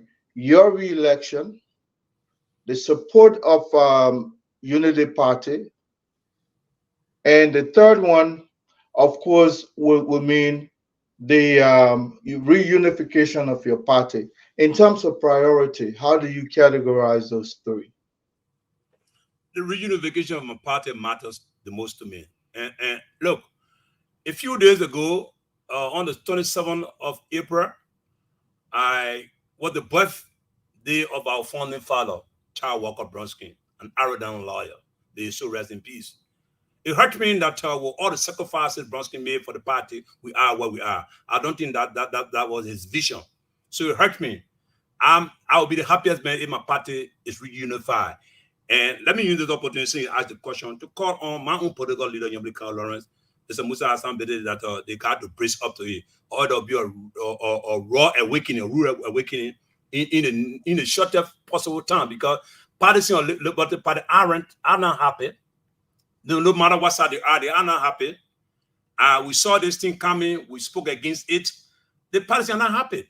So my party reunification matters paramount to me first and foremost.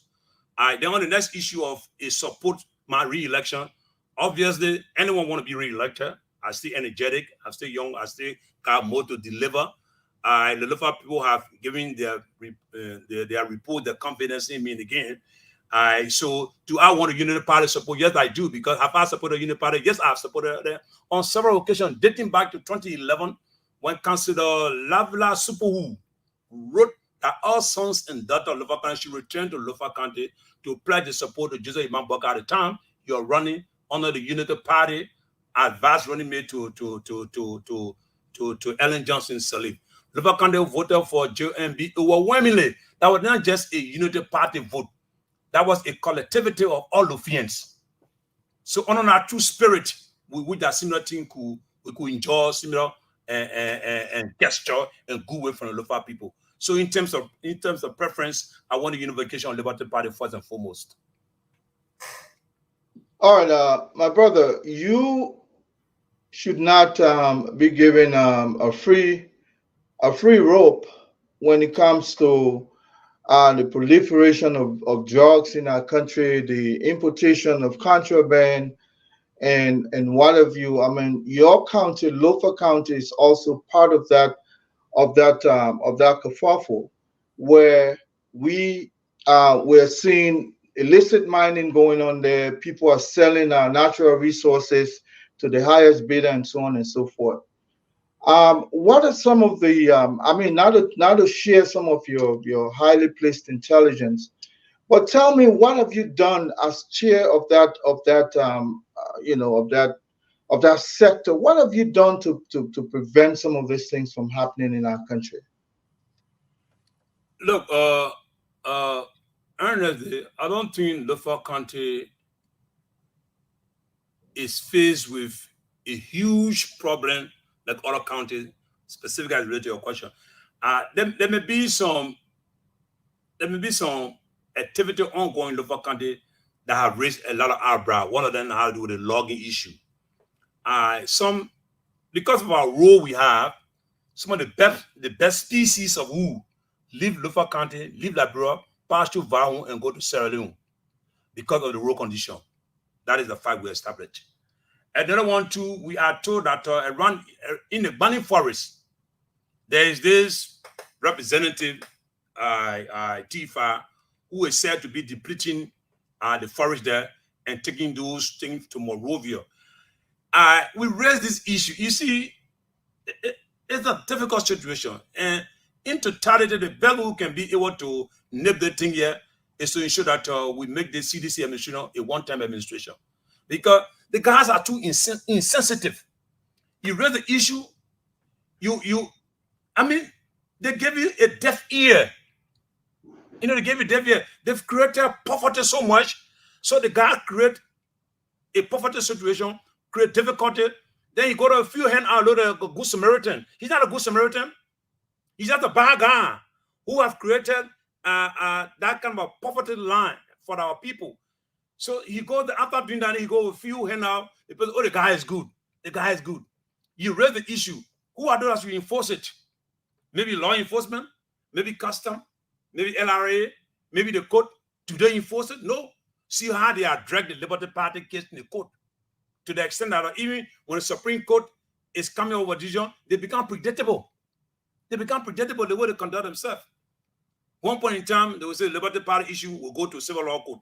Another point, they say Liberty Party issue will go back to NEC. Come on. So we're raising the flags. But I mean, the guy that taking something the guy man have made up to be able to solve this problem is to vote CDC out. Period. I mean, we can do the smaller solution. The best solution is to vote them out. Mr. Senator, thank you very much for being part of Spoon. Ava, welcome to the show. I will ask my 2 questions and we'll bring you in, Ava. It's good to see you. 2 things on my mind, Mr. Senator. I will ask you outside the box tonight. 1, you support Keke, Uncle Joe. Let me mute Ava a little bit. You got that fan driving us crazy. You support Keke, Uncle Joe. You call him Keke from Lofa. You been supporting him. Because can you tell Liberians tonight, because you support him, therefore, you also support his running mate now, Jeremiah Kwankun? And that's an issue that, and again, when I said I support my uncle, which of course I stand by it, my party, over the years, over the last 110 weeks, have been engaged with other parties within the CPP, and we are a brainchild of the CPP, the Liberty Party. We are taught, and again, I don't want to divorce myself of the Liberty Party inner cycle. Liberty Party had thought that with the level of work we've done in the CPP, with our engagement, with the consistency we've had, with the support we've given to the ALP, the Unity Party, we had thought that we were being considered obvious as a party.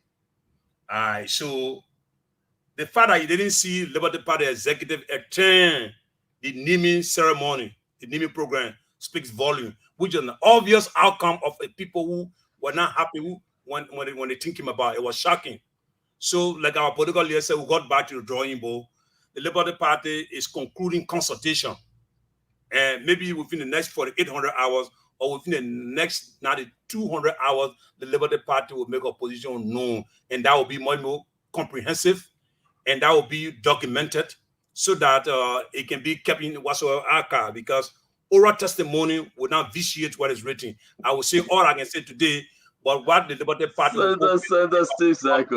Senator, I let it be very straight up. You are the senator, sitting senator from Lofa County. Do you support Joseph Yeman Boakar, running mate Jeremiah Kwankun? Do you support Joseph Boakar, running mate Jeremiah Kwankun? Do you support that he... I'm not talking about your party position.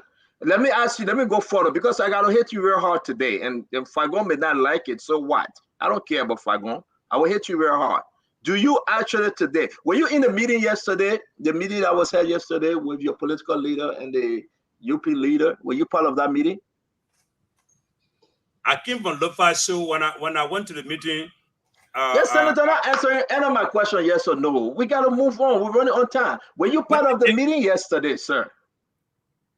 Yes, I went to the meeting. But thank you. Were you part of the meeting? Were you part of the meeting this morning? Were you part of the meeting this morning, today? Were you part of the meeting today? No. Have you ever been engaged by any folks of the Unity Party since the selection? When you mean engaged in terms of? In terms of anything, apart from the meeting that was held yesterday. But I think the meeting that was yesterday was the biggest of it. Because my political leader, Unity Party political leader met. And growing out of that meeting, our political leader had a meeting with all as executive member of the Liberty Party. And I attended that meeting from start to beginning, from start to end. So then I will ask you your position, not the party position. You support Joseph Yeman Boakar. Do you support his running mate? Do you support his running mate? That is a decision that the Liberty Party will be making within the next 800 hours or within the next. I want to know Senator Steve Zago. The people of Lofa want to know Steve Zago's position. Do you support Jeremiah Kwankun as running mate to Joseph Imabwaka? People of Lofa know that I have never gone against Joseph Imabwaka. I mean, it's an open secret in Lofa. The issue of his running mate is the issue that my party will be making a determination very soon. The name Jeremiah Kwankun, do you think on the one he's able to replace Joseph Imabwaka as president if elected? That decision is just not mine to say, because my party. I'm looking for your opinion. I'm looking for your voice. Do you think he's in the position? Do you think he's in the position to replace Joseph Imabwaka on the 3 a.m. meeting? I'm not just Steve Zago on Earth land. I'm a Steve Zago in the Liberty Party. The Liberty Party will be in a position known in the shortest possible time. And I'm telling you, Fagon is texting me to leave you alone. Let me ask my last question. We got to bring it as my last question. Something is Fagon texting me to leave you alone. Something is happening with LDC right now. Right now, something is happening with LDC. You're one of the senators. God bless your soul. You guys will go crazy again when you go back in session.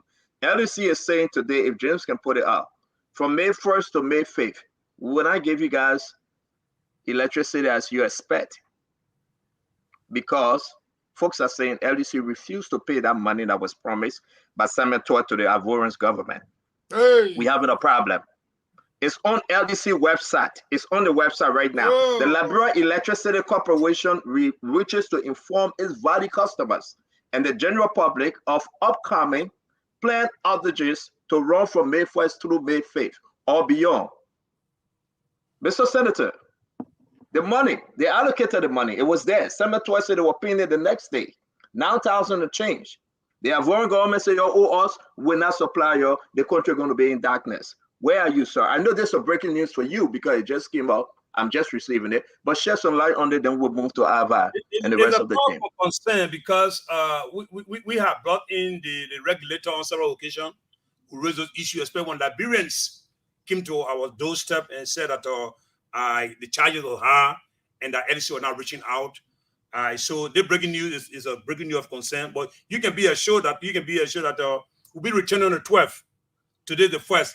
In the next 11 days, we'll be returning, and that'll be one of the first issues that'll be on the agenda. Thank you very much. I will move now to Azeva, former Chief of Staff to Edison Cummings. Mr. Tobas, sir. What will that title in Liberia? Just Azeva Tuba will do. My man, I do my show by. Ask your question. I do my show. Zago, how are you? I'm good, and you? I'm good. Wonderful. Nice meeting you. I mean, I had some security questions, but it seemed like these guys probably exhausted it, and the portion I listened to you responding to, it didn't sound too satisfactory. So I will divert to another topic. Senator, yes, do you analyze the budget or follow the budget when the executive branch prepares the budget and present it to the legislature? And that's a good question, and you expect me to tell you yes to it. But I say this to you: I'm not a member of the committee on waste me funding the budget. So we have specialized committee. We just headed by Senator Maurice Situma, Blebo Brown, and with the third person on our committee, and I think Chris Moyi. So we have specialized committee. As chair of the Committee on Defense and Security Intelligence, mine is a statutory committee. So there are two big committees in the Senate. One is 15. I had the first 15. That is the Committee on Defense, Security and Intelligence. Then the next 15 is headed by Maurice Situma, Blebo Brown, and Prince Moyi.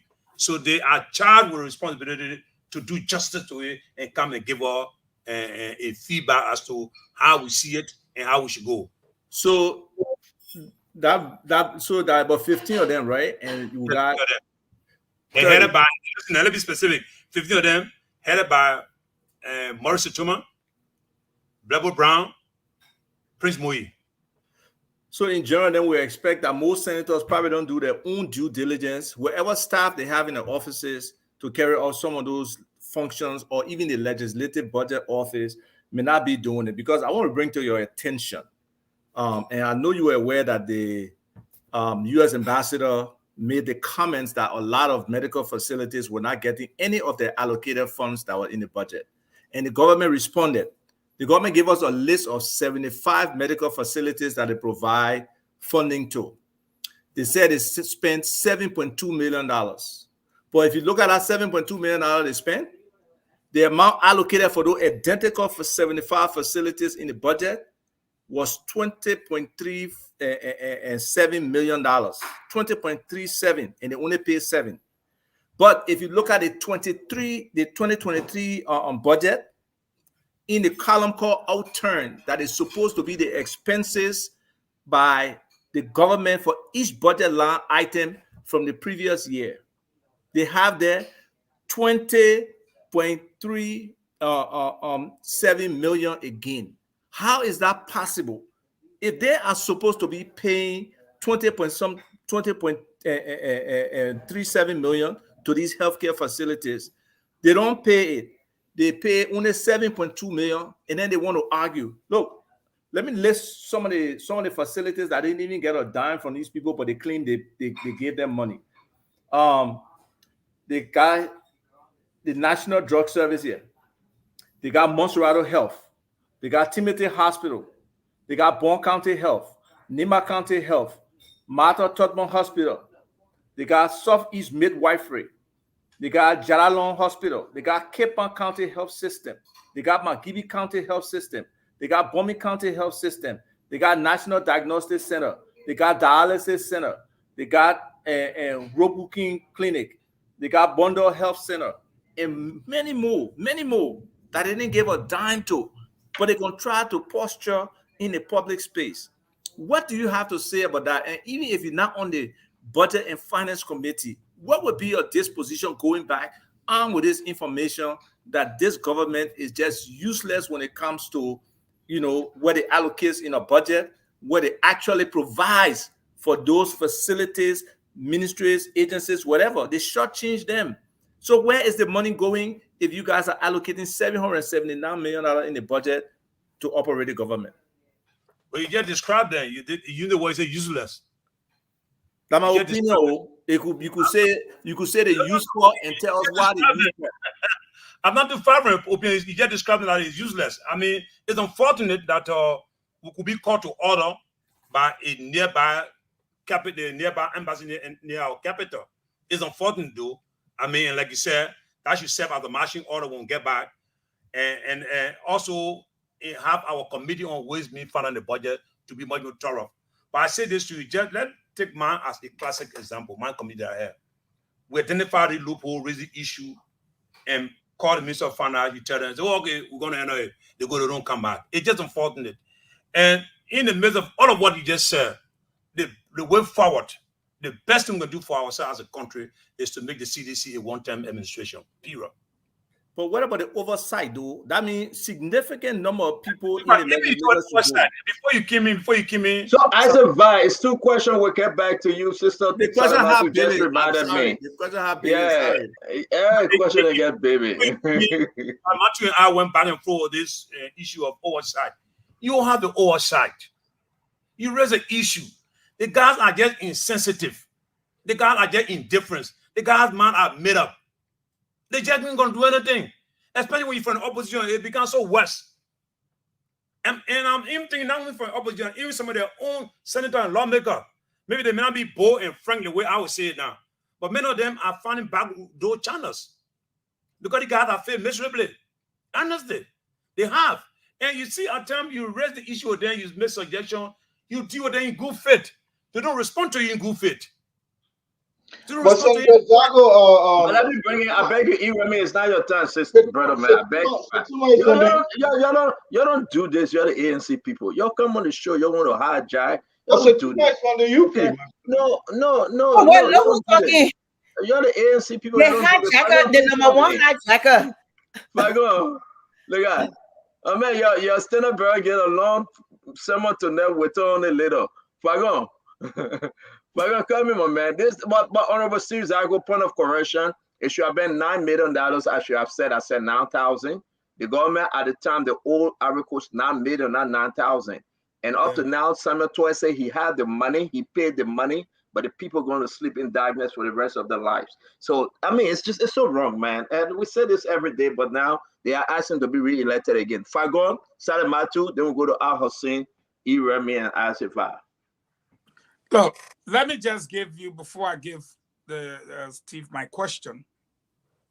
You owe LEC 9 million. Now, LEC, when you're talking about, you're supposed to give National Election Commission 10 million.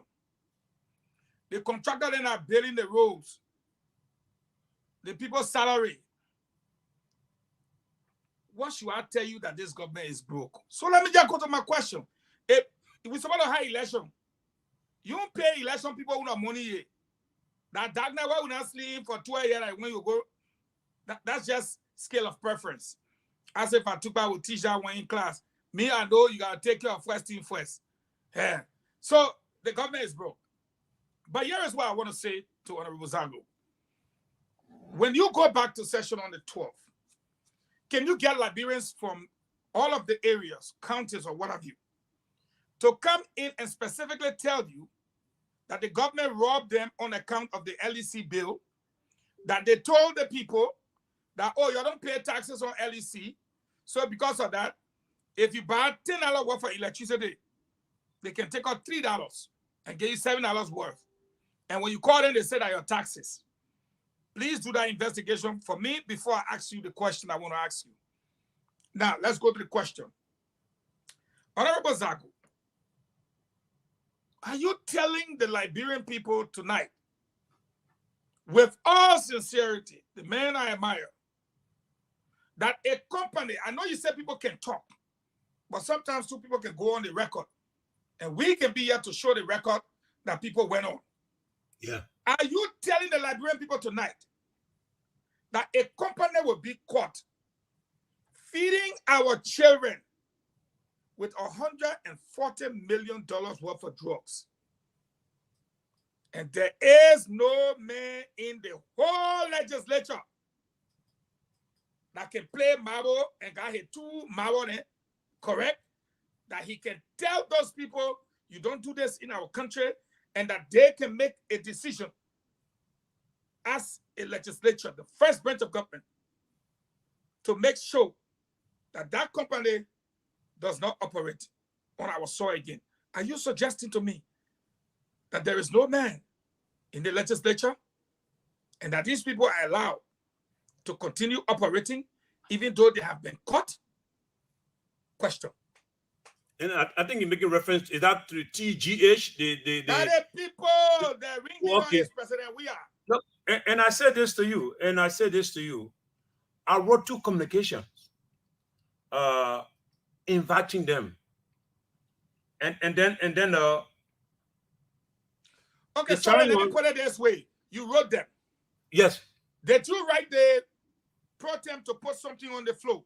Did you write indeed. Specifically. And why has it not been brought to the floor? Should we send 200,000 people to the Capitol building in a protest matter to lock the door on you guys and force that to happen for people who have crippled our children? You don't need to lock the doors on us. You don't need to lock the doors on us. I say this to you. We raised the issue. We invited them. It was said to all that our investigation was being conducted. But I think you are aware that charges were leveled against some of them who they say were from Guinea-Bissau, from different other countries. They are currently in court. But we want to go a little more further, because for me, I thought that it's not a coincidence, it's not an accident that Jerry won't enter the TGH. So then, how we not gotten to know when the bus was done? So what happened prior to? There may have been 2, 3, 4, 5 of it. Why just one company? So we spoke to some of the security actors. Let me tell you what it said to us. We don't have no detector at our port of entry and exit. We got 2 major port of entry, RIA and Freeport. So now, as I speak to you, I'm told that the space that been created at the Freeport to allow our person detector there to be able to detect whether it's in, because we're not doing pre-shipment again. So whether it's in the container, you'll be able to detect if there is a contraband in there. I'm told that is ongoing. And one of the reasons why it have slowed down RIA, I'm to Oregon and Oregon, it detected the RIA fee, but we don't have one at Freeport. So they started to construct it while we want for a break. I'm hoping that we'll get back from break for the 12 who have known up to speed as to whether that detector have been placed or inserted there to detect any contraband coming in our country. Well, thank you, Senator. Because it's one question round, we have to bring in the rest. That's what I meant to say, Senator. Salamatu. All right. I guess my question is more of a statement. You know, Senator, you've been in the legislature for at least since CDC took office. You are one of the opposition senator in the legislature. The silence of the opposition in the legislature has been very loud. As I hear you, talking about what CDC, what the government hasn't done. And I'm just sitting back thinking, when did you realize that this government was not working? Because since 2017, the spirit, the energy that we're starting to see a lot of the opposition senators displaying, it would have been nice to start seeing it 2017, because that one thing this government has done, they've been consistent in their lack of good governance from the time they took office to now. So it's not like they were doing good and then they started doing bad. But the silence of the opposition senator, and cut across the board, every senator, just about every senator, one or two who has spoken out, but the majority of the opposition senators or lawmakers within the legislature has been very, very quiet. And it just occurred to me, I'm like, when did these people realize that this government was bad? One, recently, I just saw a video of the pro tem on a video talking to a local community, what appears to be rural Liberia. And he's defending, well, not defending, but he's criticizing the American ambassador's recent press release, not by saying that we're going to see what happened to the money that we approve in the budget for the health sector outside of Monrovia. But instead, he's on the tape saying that the American ambassador is in opposition, and the American ambassador, oh yeah, and we got the tape. I think I shared with the group. We can go ahead and play it. Yeah. The pro tem saying that the ambassador actually went into this community in a clandestine way. And he's an opposition. He's a member of the opposition community. When the simple question of money was placed in the Liberian national budget, yet none of these health facilities receive 1 penny. But you got the pro tem of the legislature making these statement, and our private sector again, nothing has happened. And the reason why I was specific on the Lofa Women project was because that's the county you're from. And then there's the issue of the high profile killings that's happened in Liberia. There's the issue of the census. There's the issue of the drugs that's happening. All these things been happening since 2017. If that's one thing CDC has been good at, they've been consistently bad at governing. Why is it that today, that we hear about it? Thank you so much, Salamatu. But again, Ernest, let me just say this to you.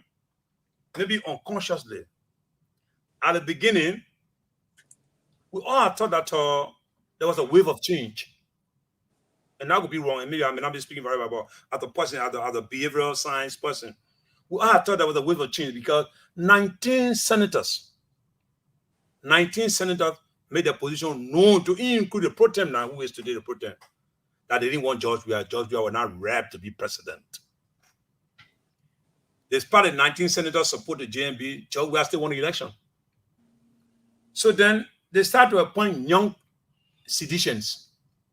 And then the thing was that we told ourselves unconsciously, hey, what do you do? We all went against this. We are adults. We say, hello, wait a minute.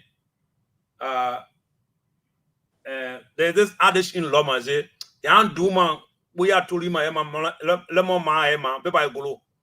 When you tell a child that low, the pakana you about to break, don't break it. You're going to share. There is something there.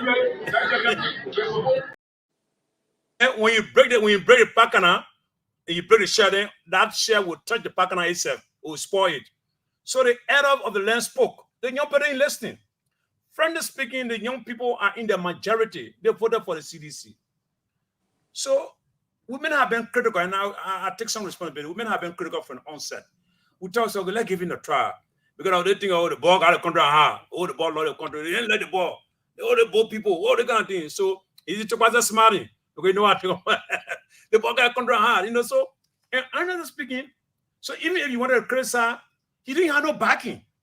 Who could back you? He doesn't tell, oh, I need the ball. The ball lost the control, the ball got a control hard. Oh, your ball people didn't do anything. Your ball just no ball for nothing. So apparently, we told ourselves, let's get in the benefit of the doubt. And I agree to you. I mean, we just said, let's get in the benefit of the doubt. And we did. See what we are today.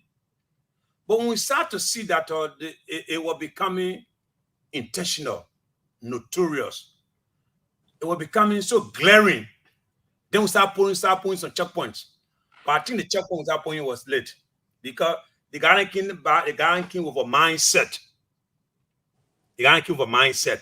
So, look, this is a complete national issue, not just for a legislator. I mean, it's our totality, it's our person, it's the way we vote, our circuit, our level of education in this country. Maybe all of the things we need to work around it. So that in the future, we can guide our steps. And let's be honest, Salamantu, of the 15 counties in Liberia, didn't 14 counties vote for George Weah and CDC? Only man county Lofa didn't, Mama? 14 counties. You all voted for him. Lofa County, we didn't. So maybe there was something intentional latches. Other parts, something maybe accidental or inadvertent, but our own is intentional, is calculative. Lofa County, our own is intentional, is calculative. Nothing about Lofa works. Nothing about Lofa works. You know, so we take some responsibility, but they're just beyond. You could take the 19, you can take the 15 off from there, you can take the 10 off from there. You put another group of 30. You're not bringing them from the moon. You're not bringing them from Jupiter. You're bringing them from planet Earth on Liberia. Liberians. It's who we are. We need to look at who we are. We need to look at who we are and change our mentality toward governance and the way we interact. Friendly speaking. Okay, thank you very much. Only one question, Salvatore. I want to go to Al Hussein. Before we go to Al Hussein, I want you to think about my question because we got to bring in Ad, Iremi, and Ava. Just you don't have to answer right now. We got a name out there from the Unity Party called Galapa Kotuma. My question will be coming from his end. Al Hussein.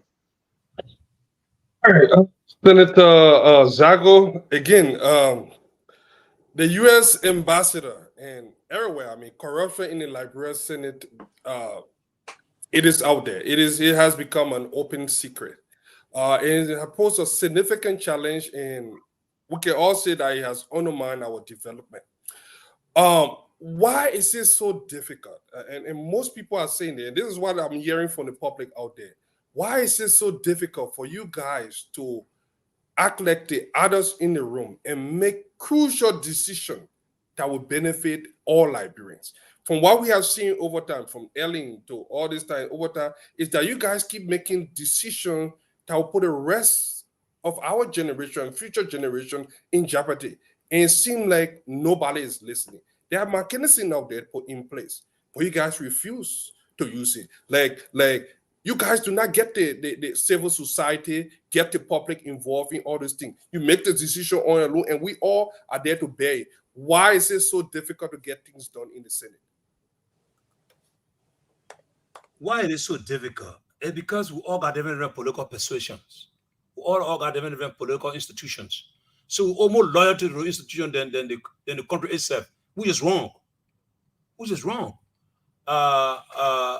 So like I said in the first question, we take some responsibility. But take for example, let's take for the Unity Party. Why you all got it? Let me just add this one day. I want solution. what can be done to solve this? So we already know the problem. So as you say, I just want you to think on a possible solution. The possible solution will be, let's take note of those senators or lawmakers. I don't think it will just specifically senators. Let's take note of those lawmakers who are aggressive and not performing, and let's vote them out. But let me just give one classic example, and let me pick a boom with the Unity Party senators or Unity Party lawmaker. Any of them will be at liberty to call. The House of Representatives, after the election, there were more Unity Party lawmakers in there than any other party. They sat down there, CDC took the speaker position, the deputy speaker position. Ask them that question. What did we? What did we? I challenged my own friend and brother Abachi to become president pro tempore. I did that. And what I said was that we need to have a geographical balance. Because we have said if the president comes from Grand Crew, and then the president should come from Grand Crew.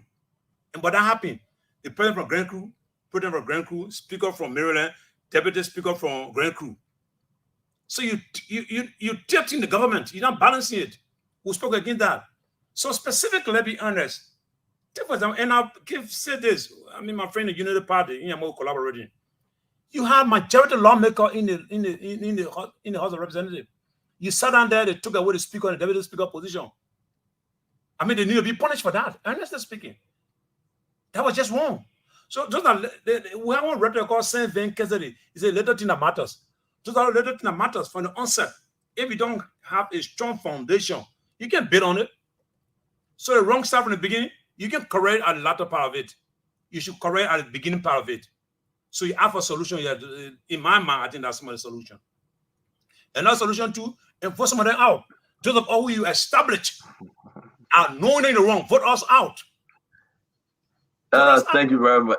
Thank you. You said Yeah, but we got 9 years. 9 years. Wait, but the senator said vote some of them. Oh, let me bring in Irami Gray. Irami. Yeah, maybe we need to abolish that portion of our country, man. If it's not working, because even yourself saying you elect new set of people will not work. But let me ask you my question, my brother.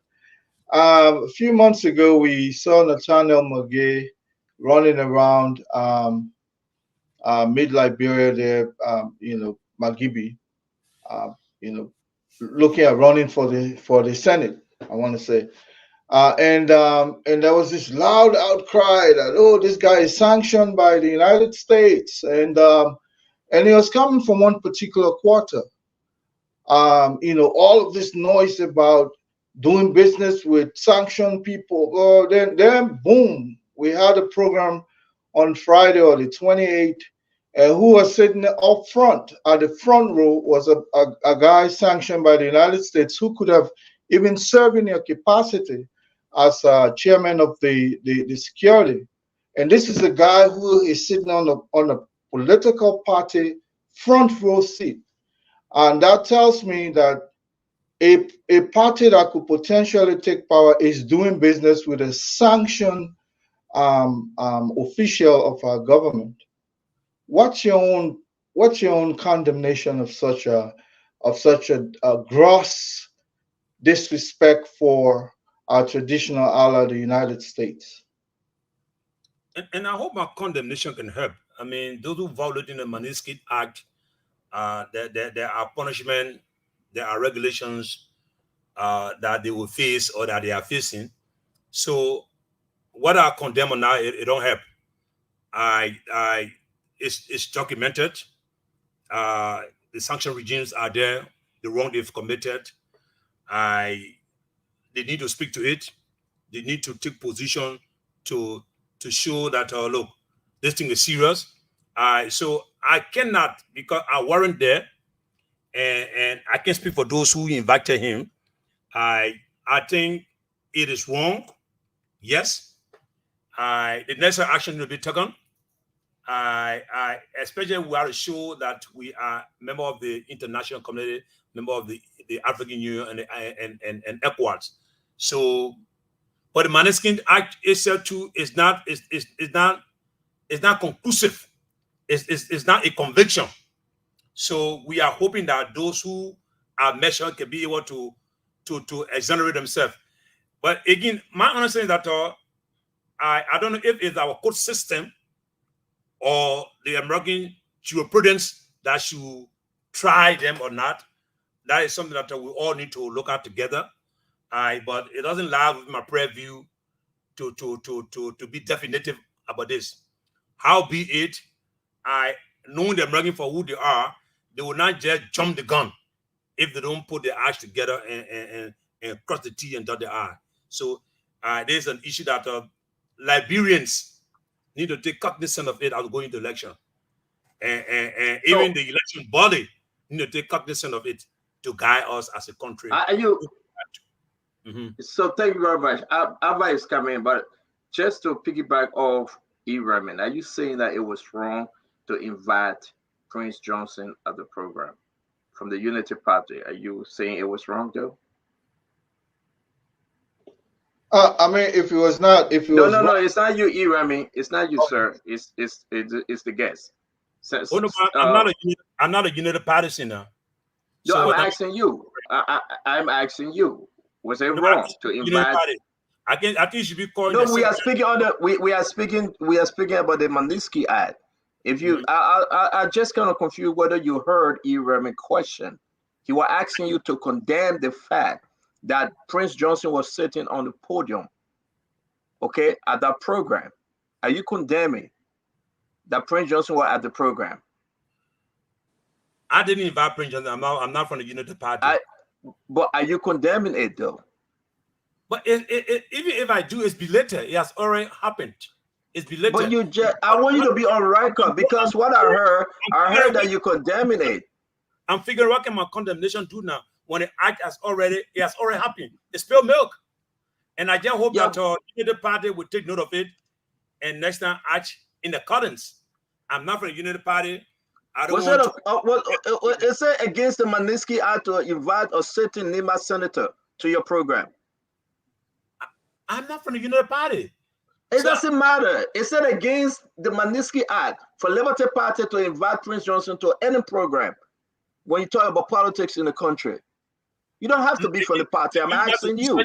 Maybe that's the research we need to do, the extent to which the Magnitsky Act is. But what I do know is that the Magnitsky Act is not conclusive in itself. It's not a conviction, so to speak. It's an opportunity. It's like you do an audit. And then the auditor and the auditee, you have to say, look, this is what I've got on my first audit report. Here you are. Then you can do some assessment. Hey, what you got here is not true. What you got is not true. There have been people who have been listed and delisted. So whether our politics, whether we can invite it or not, is an issue that I won't sit on the platform and tell you yes or no. I just wanted you to be careful with as you answer E-Raymond Gray or Alva question, knowing exactly where they're from. I think E-Raymond Gray tried to trap you, but it's good that you're clarifying this issue now. Look at you. Don't say nothing about it. Alva, unmute yourself. You ask your question. Ask your one question, sir. Well, I stand on you trying to trap the man here to talk against Johnson. Then you say, don't blame ANC people for nothing. Senator, I know you have followed the census. You have been following the biometric registration. Yes, especially in Lofa. And you know elections can sometimes be a source of instability and chaos. Yes. From a national security perspective, how do you see this? Where people in the Southeast, where we don't see significant migration or economic activity, the population increasing 80%, 85% over the time frame from 2008 to present. We see places where the government probably feels, in my mind, that they don't have significant presence. They depress the population. Places like Bapolu, where if you listen to somebody like, Eugene Fagon tell you, every woman got 6 children to him. Then they say the people got negative population growth, negative over that time period. With all the young people that are over there. I was in our town. So how do you see this whole thing going with the biometrics now looking like a joke? Because I saw a car today with a man face and they say he didn't roof. So obviously they're giving different people card records to other people, and there were so many complaints. Maybe they have improved over time, because I don't believe we are hearing as many complaints now with this new session as we were in the first session. But the sanctity or the integrity of the records that are there, for me, who got some exposure to technology and how systems work, I don't have any confidence in it, because it's so hard to do biometrics the same day and issue it. Because basically everybody who you register today, you can go and register somewhere else, because it's not real time. The time it takes to process, where you got to check each fingerprint against the entire database of fingerprints, it takes time. It takes huge computer processing power. And I don't believe these people have done that kind of reconciliation for that data to be clean. What do you foresee happening, and how do you think we can prevent some of these things in terms of, opposition coming to the table and having a working chain of custody along the entire election chain to understand the back end of the data, to understand what NEC is doing, how they're cleaning, because everything right now is blank for the opposition? Again, that's a good question, though. It's compounded. It's compounded. I'll say this to you. That's when we say, from a national security perspective, in county that will not necessarily have growth, all of a sudden, boom, then there's this growth. That's the concern. And you are a librarian like myself, we all know raise this concern, because what is the push and pull factor? What is the magnetic thing that's holding for the grand crew to make the population to go that level at which they have? That is a concern. And I tell you, one of the concerns that got me into Lofa for the last 3 weeks, sensitizing my people to turn out, because most of the Fians are farmers, they are agriculturists. Not necessarily that they will not turn out, but they would prefer going to the farm and say, look, anything you say that war, So that one thing that drove me into Lofa. Then on the issue of biometrics, and thank God you got some expertise in it. Unlike me, I and like you already stated that the first phase had a lot of other challenges, because the first phase, unlike the second phase, so we learn lessons from the first phase. Some of the things that we made mistakes on the first phase is informing or is guiding up in the next phase. So that's why you see the complaint has reduced a little bit. And so we all need to look at it collectively, whether in country or out of country, because what the result of this election, the result of the biometrics, the result of the election going to determine how Liberia goes from here. So that is a genuine concern that we all need to look at together. And especially on the issue of what NEC just said, that they'll do a revision, because biometric needs to do a revision. So when you further see you're doing a revision, then you raise the eyebrow. But again, there is a need to do when you have a roof then allotted to a man. And I don't care, there's a need that may be both feminine and masculine, but roof cannot be masculine. So that is a call for concern. That the only concern I will have, or my only take will be when they shall have arrived at the point to make a determination as to clean it up, let all the political parties be there. And not only that the political parties be there, let all of us be a consensus opposition political party, so that we manage the thing here. We are there. Not only we are there, because we got the biometrics, it's just to do voter registration. Time to vote, we're not using the biometrics. You know this? Time to vote, we're going to vote manually. The biometrics, we need to correct the data. So then what we need to do, let's ensure that we man all the polling precincts. The ANC should have enough men there. The ALP should have. The Unity Party should have. The Liberty Party should have. So no matter what CDC does, the fight, you got 5 opposition party, got 5 person there. 5 times 5 is 25. So CDC will not put 25 men to one polling precinct. Even if they put 5 or 10, we will add number there and make sure the right things are done. Senator Steve Zago, we want to say thank you very much. It's 6:25 here on the East Coast of America, 10:25 in Liberia. My question is back in Lofa, sir. Let me ask you my question, and then we can go to the phone line. We want to do some rapid fire. We heard that another political leader in the person of Cummings addressed the nation today. I want to bring Fagon up to speed and the rest of the team. But I want to ask you, though, Senator, Galipa Cutterman running on the ticket, it is confirmed. I've been back and forth texting quietly and also speaking to folks that he will be running on the UP ticket. You are supporting Jose Yimabwaka. Galipa Cutterman been there from day one in the trenches with Unity Party. Are you asking Joseph Yima Boyka to put him aside for your sake? Are you asking him that he shouldn't run because now he would infringe upon your voting folks out there? My last question, though, if you are not running on Liberty Party ticket, are you running as an independent? Okay, thank you so much. Let's start from the last and go to the first one. The last, if I'm not running, I like I said when one of the panelists asked me the question, I'm with the Liberty Party. My party within the next out of 4,800 to 9,600 hours will be making a final determination as to the way forward. I have supported GMB again and again. The extent that we say he have been, Garapa have been with the Unity Party in the trenches. No, at one point in time, he left the Unity Party, he went to CDC. So you have not been there continuously in the trenches, as you said. We are hoping that the vice president, as is expected, will bring wisdom to bear on the decision in Lofa County because the cohesiveness of Lofa County matters. That is a country that is so diversified, but despite it being diversified, we are cultural, we are traditional people. So we're hoping that the vice president, as he has always done, will take the kind of wise decision to save Lofa County. But I say this to you today, it will be better for us opposition if we can tailor down to a single candidate between the Liberty Party and the Unity Party.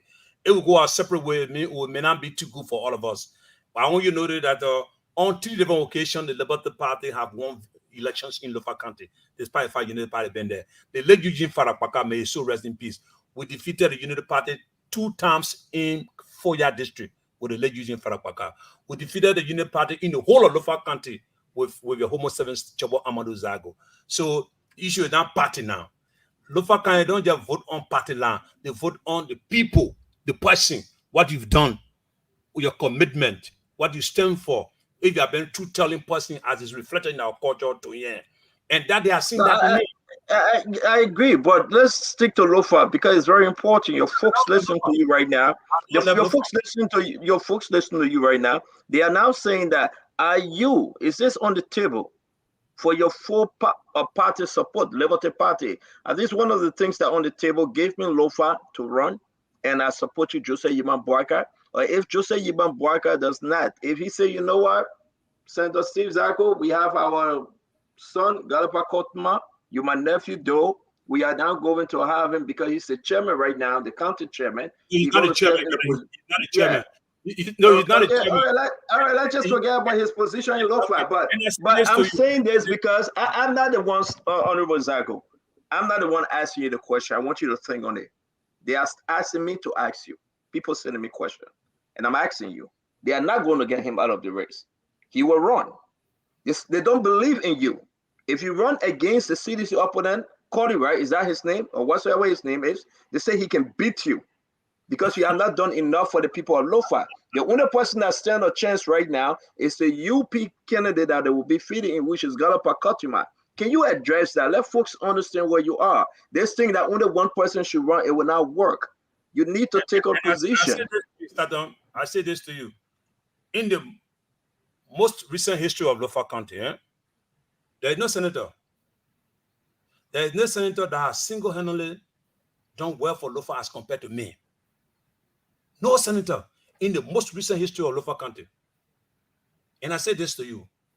I have said, unlike other senators who will not go to the county after a year, I go there every month. I go to towns and villages. Every time I go there, I cut across the arm. As I speak to you today, we got 3 commercials. We got 3 commercial bank, not commercial bank, 3 community banks in Lofa.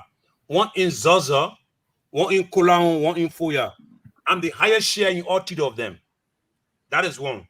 Number 2, at one point in time, Lofa Road became so inaccessible. My committee put for $300,000 United States to intervene. Number 3, as I speak to you, I did a major construction in the Zieman Belt, which is Zozo. And that building now is called the Chobo Amadou Zago Multipurpose Hall in Koyame. As I speak to you, I'm finalizing 7 dormitories for all of the 7 clans, all the 7 districts in Lofa County, single-handedly. It's not a project that government is giving me a damn. No, now I'm an opposition now. As I speak to you, when Lofa became a frontline county, I stood firm. I was very decisive. You knew my advocacy when it came to Lofa rule. You knew my advocacy when it came to what transpired with the Brandon Salmon factory, even the person calling you making reference to Garakpa. You know I stood firm. Because I have boycotted Joe Wiasona on 2 occasions in protest against the treatment of Lofa County. I have been very firm and decisive. I have not wavered. But I understand all of that though. I beg you guys, bear with me. I understand it's important. That's why I like to have you on the show. We got to keep this thing real. Listen, the people of Lofa deserve somebody to represent them. You are representing them right now. You are one of the 2 senators that are taking care of them. Did I just hear you say that you are one of the biggest shareholders in those 3 banks? You as a person? I'm one of the highest shareholders in those 3 banks. The one in Zazo, the one in Kolan, the one in Foya. And I said, I come in away now before you get it. And I have now had a dividend for the past 6 years. From the onset, I have been the highest, the late UG for Pakai. I'm also told that the foreign minister has a share in there too. But for the past 6 years, maybe the last 1 year or 2, but for the past 6 years when it got started. I try to bring you to something. You are a person, the highest shareholder, and a certain senator representing the county. Yeah. But you are happily boasting that you are the highest shareholder in those 3 banks. I am for the past 6 years when it all started. But they're not government bank. Huh? Bye. Can I ask my question if I go? I said that government bank, that community bank. Try to come to the aid of his nephew. So and the people community. So that's that. And again, and I said this to you. Kola people in the uncle and nephew thing too? I tell you, I'm confused. From Bombing to Lofa, it's confusing me. Look at the map. You already know the map. Look at the map from Lofa straight. Okay, y'all gotta pass through. Y'all gotta pass through Bagbadu. So y'all are tell crossing. Senator Steve Zago, real quick. Condo Confederation. You have the Condo Confederation. The Condo Confederation was founded in Kolahu that brought the entire Lofa to go from. I think Bombing was part of Lofa County. Yeah, but we'll go back to my question, Senator. Let's go back to my question. Lead there for a good man. Real quick, Senator, because we got to go. I'm begging you, please. Who gonna sign your document with the neck? Because are you still the chairman of Liberty Party? You knew I was coming there, right? Are you still Liberty Party? Can you? No. Are you still Liberty Party chairman? No, Senator. Are you still Musa? No, when you mean Musa? No, it's not Musa. No, it's not. Oh, Musa Benito will sign your paper. I mean, you just told me Musa Benito. This is Musa Benito. I don't put word in my mouth, please. No, I'm not putting word in your mouth, Senator. The people want to hear this, though. My man, I didn't say nothing for you. You're mute for you. We are not seeing your face, Senator. Okay. Are you still a chairman of Liberty Party? Are you still the chairman? Oh no, how? I am not the chairman of Liberty Party. Oh, you are not. Okay. Do you recognize Musa to be the chairman of Liberty Party? Yes, I do. According to your constitution, Musa should be one of those signing. Yes, exactly. I agree. But according to your constitution, Musa should be one of those signing your document to the night. Not necessarily. The political leader can sign. Not necessarily. So the chairman. So the chairman cannot sign. I said it requires 2 signatures. It requires 2 signatures. You know that. The political leader does the approval. It requires 2 signatures. So who will be the next person? The political leader will. And who? Amen. Amen. Why? Who will be the next signature? No. There should be a signature for them and approval. I will leave you alone, yeah. Let me Look at that, guys. We want to say we are blessed to have. We are blessed to have. Thank you for saying he's the chairman. That's a good thing. That's the unity folks are looking for. It's a good thing that you recognize him. Thank you. We want to say to you, Honorable Steve Zago, thank you very much, man. I got one last question. Go ahead. But if you ask her, Ava, if you ask that question, you got to take us to the phone line. Okay, we'll take 10 calls. So just make it very short, please. Go ahead. So, Senator, you may have addressed it. Maybe I missed it. But what do you think is the best case scenario and the conditions for the Liberty Party coming under one umbrella again? For Musa Bedete to understand that you are given an opportunity to lead. Look, I say this to you today. There is a young man that wrote an article, and somebody I saw in one of the room. The guy said, "I'm a Madingo." He said, "If I was in Musa's position, a predominantly Christian party, the Liberty Party, we also hereby say, Bronskin created the party in the church, a predominantly Christian party, majority of whom are Basilians, can come to you and allow you. You saw what they did to me for your sake. I would think for the moral high ground, Musa should let go what he's doing and work with the political leader so that we can unite our party." The dream and aspiration of thousands of Liberty parties are hanging up there, and they're looking up to that. And I say this to both of them: there will be a rude awakening if they do not do. They need to do it, and you start from Musa Bedete first and foremost. And I think Senator Nyabli Kaga Lawrence should be able to open your arm and accept it so we can reunite the Liberty Party that believe in the 4 arrows and a democratic central party that believe in the rule of law in the majority but have a listening ear to the minority. Yes, that is a that should come our way.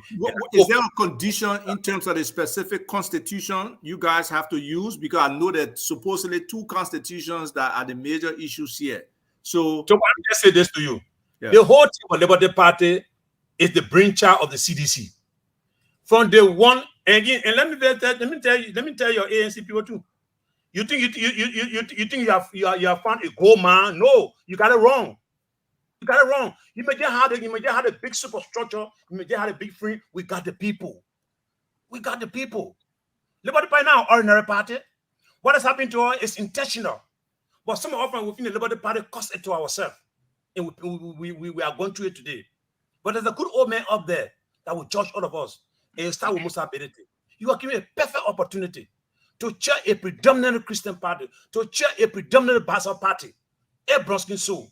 May so rest in peace. So let me say this: we got to go. I say.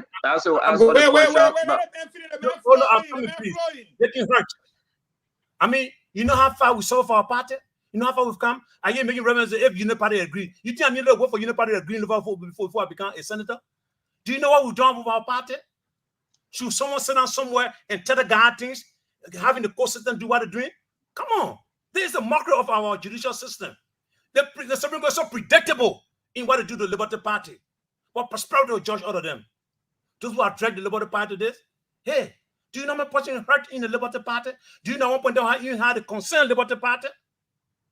Yeah, today's Liberty Party. Because CDC is doing this. CDC is the brain behind what is happening in the Liberty Party. And a few of all who were so greedy at the time agreed to this thing happening in the Liberty Party. We brought the Liberty Party where it is today. And people think they got nothing. You know what? We will have you back. We will have the senator back. I love to interact with Senator Steve Zago. He's so relaxed, and we go all in. My last thing, we will not go to the phone line because for security reasons, the guys got to go all of the studio. We got but 10 more minutes to go. Please, folks, forgive us. Tomorrow we'll take your call. Honorable Zago, though, the folks from the Liberty Party, Musa Bedete, saying, and I will say this, it's not Musa Bedete. Some of them, this true, they reach out to me. That Liberty Party under Musa Bedete going down to NEC as CPP. You, Steve Zago, cannot go to NEC as Liberty Party candidate. You must be from CPP or under CPP umbrella. What will you do? I think the network is getting bad, but I say this to you today. I think the network is getting bad. My man, just say you coming to CPP that 1 year. My man, let's change the question. Damo, can you ask the man? Can you hear me better? Can you hear me? Yeah, I can hear you now. Yeah, for a minute you were kind of okay. Maybe it's from my end. But I'm saying to you that, Honorable Zago, you must go in as CPP, because Liberty Party is going in as CPP. If you want to go in to represent Liberty Party, you must be under the umbrella, the party umbrella as CPP. What will you do? There's no Liberty Party at NDC. You know the case with the CPP or Musa Berete and Imaya Zago is the Supreme Court did not make a final determination. They did say that they were channeled through one of the second court because some altercation within the document, what have you. So Imaya Zago still have standing. So they can't just go on the CPU. They can't use the Liberty Party logo. It's wrong to use the Liberty Party logo. How can you have a chairperson committing the entire party when a political leader who is the highest person in the party has not done so? So you think am I going to, because you're going to bring me under pressure to think I'm going to see people because you're going to take us to somebody like, no. So and when the Prosperity will be calm with me, that I will take a decision, not necessarily because I sat down and calculated for my personal self. But if the need arises for survivability, if the need arises based on the expediency, we will take the appropriate action. And I said this to you, we've had consultation. Liberty Party, we're not sitting there with our hand footed and put it in our legs. We're consulting, we're reaching out, we're going across the app, we're going left and right, we're talking to everybody. Within the next 7,200 hours, take it from me. You know, every 400 hours a day. Within the next 7,200 hours, the Liberty Party will make a position known. Senator, not 7,200 or maybe 72. 7,200 are plenty of weeks, oh. But I said 7,200 hours. No, but you said 100. Yeah. So Senator Zago want to say thank you. Can you help us, give us an open closing?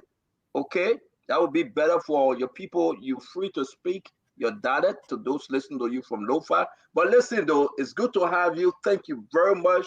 You are always welcome. We said thank you, man. You were very kind to our folks tonight. But talk to us before you leave. Give us your again. It's a pleasure coming here, and I have now seen you for some time now.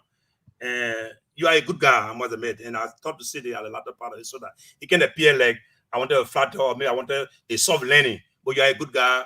I remember in Abuja, the way you're generous to the lady that got into trouble.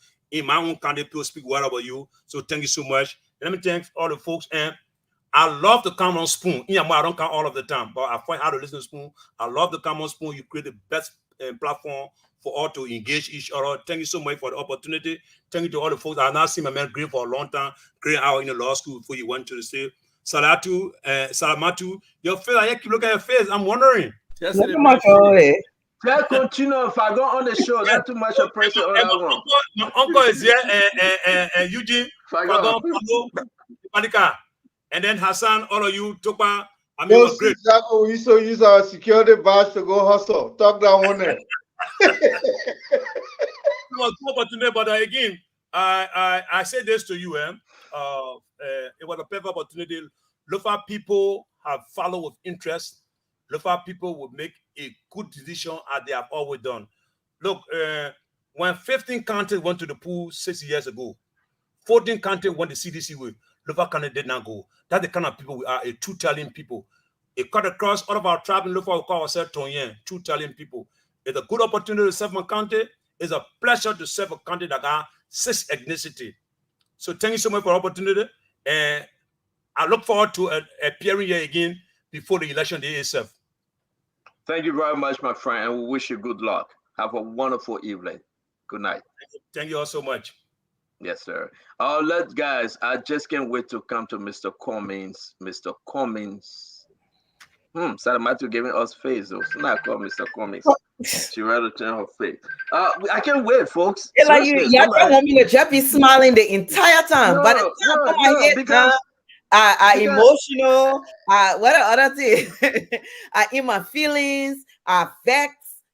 No, because let me ask you a question, though. Let me ask you a question. Fadika, did you listen to Mr. Cummings' address this afternoon? I did, and I actually have a rebuttal, and I got some other revelations. But yeah, I listened to it. I listened to part of it. I didn't listen to it, but I read the transcript. That's the thing I did. I read the transcript.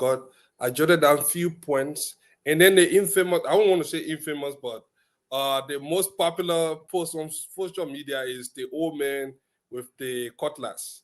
I think I have a rebuttal to that statement. Oh yeah, well, go ahead because we got 2 minutes each. Then we'll come to our closing. I watched it, right? I watched it. I listened to it. To be frank with you, I get my own take on it. Last week, if I'm gonna go in the back to play the tape, he said I praised Mr. Cummings. He been beating me all through, and he can say what he want to say. I see something different, Mr. Cummings. But today, I get an opposite view. I have an opposite view. So you go ahead. What was your take? So I listened to Mr. Cummings, and it was nothing different from what we've usually heard. But I saw more attack, more strength in his statement, and then I saw him throw more jabs. So I think he learning fast as we get approaching the election. He learning how to throw punches. He's been more this conservative, try to be very careful with his words. But I listened to his speech. Great speech, touched on a lot of things, hit the government, and then he chose some jab, and then he made this analogy that had me thinking.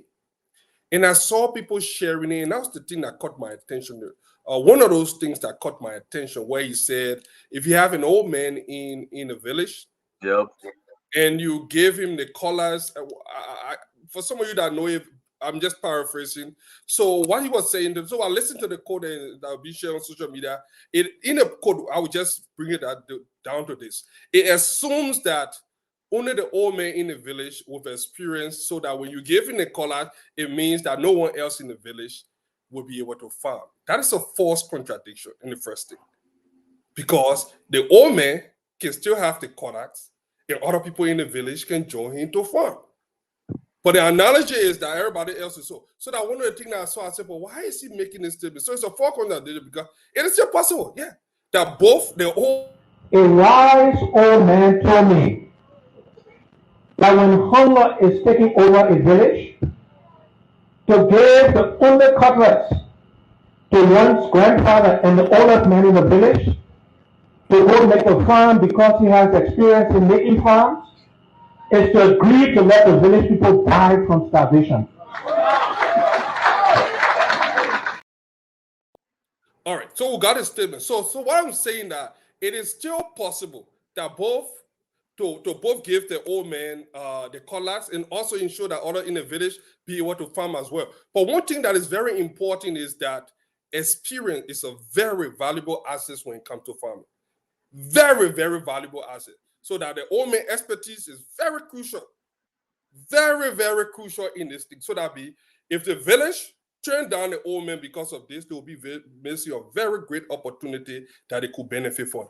And I will leave the last thing that's you're gonna come back. You're gonna come back. Let get other people's view. No, but your 2 minutes is up.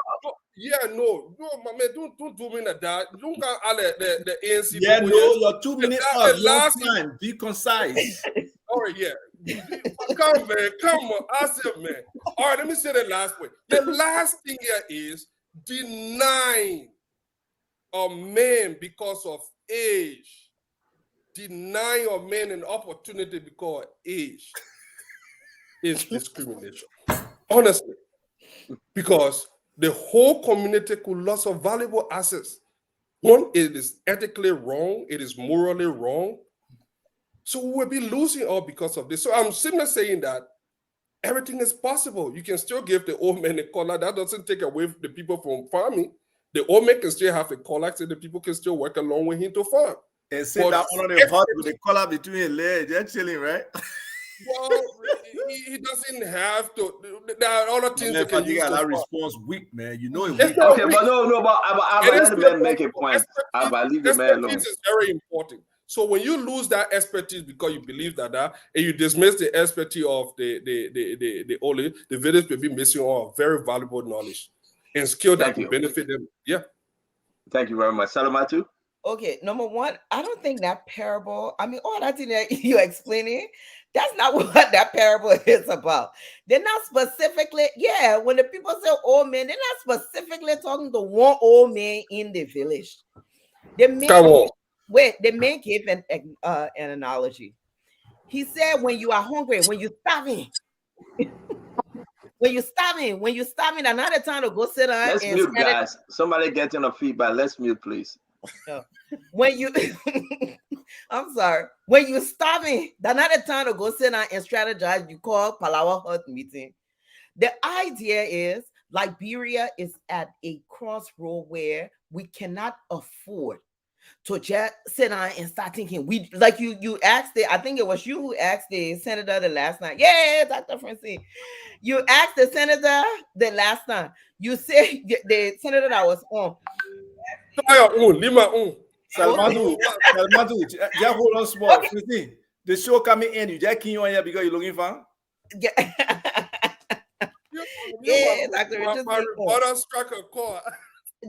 No. So the idea is that we're at a very critical point in Liberia.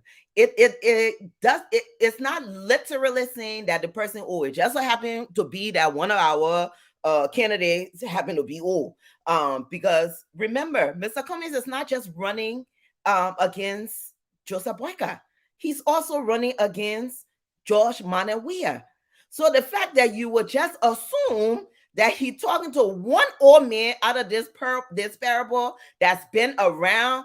The man said one wise man told him. That's not something he came up with. That's something that this statement has been around.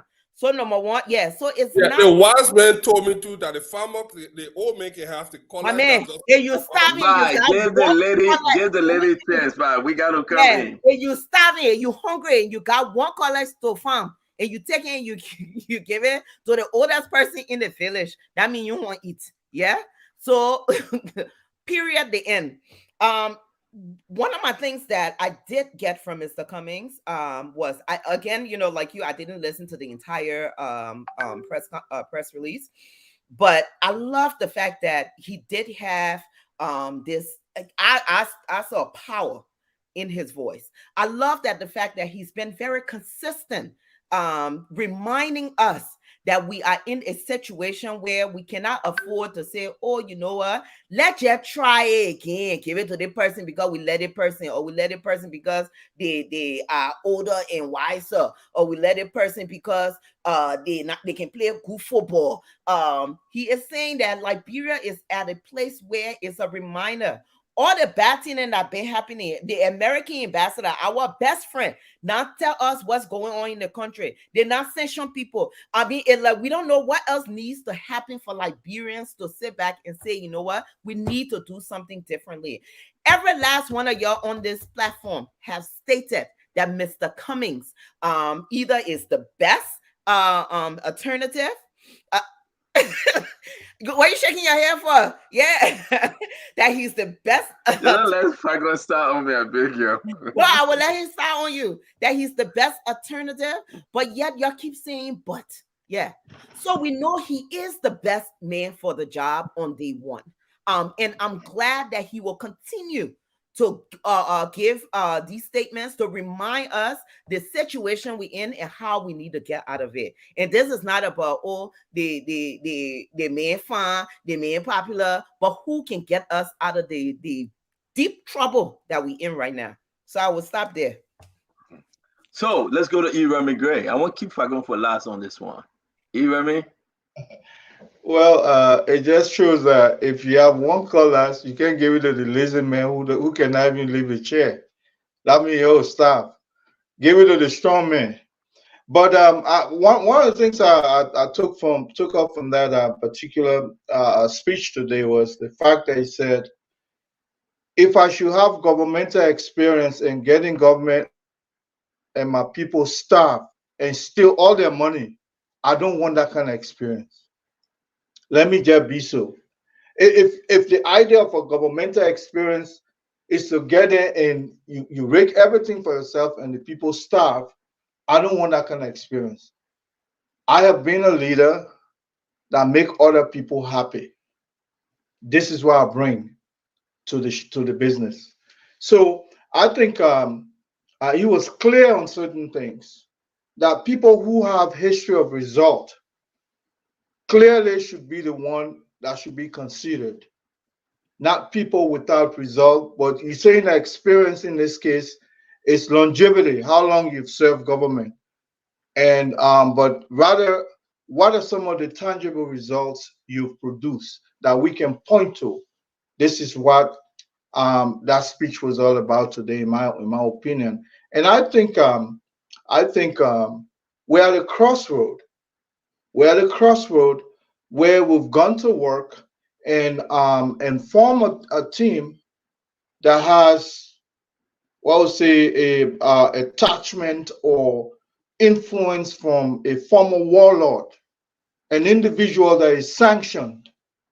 We have that team. And that team, of course, some are calling them the ritualistic team, because the fact that that particular team has a questionable character as well, we should begin to think about the hope. What is the way out of this? We have a CDC government that is not performing. We have a team that has been formed with attachment to a notorious warlord. And so therefore, our next hope should be a team that will actually take us out of this dungeon. And I submit at this point. Thank you very much, the former Com Remy Gray. We appreciate it. Let me go. First of all, sorry not to recognize Dr. Richardson. You recognize Dr. Richardson. Good to have you. Thank you for joining us. Alba.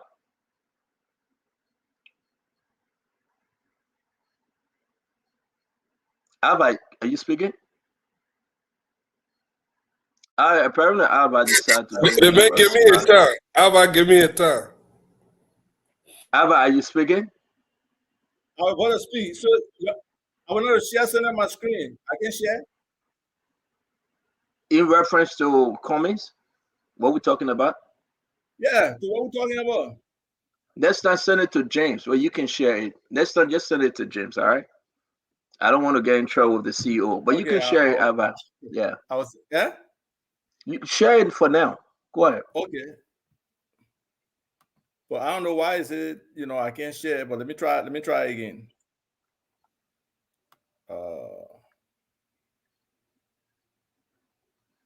So if you have it, just send it to James. But you want to speak on.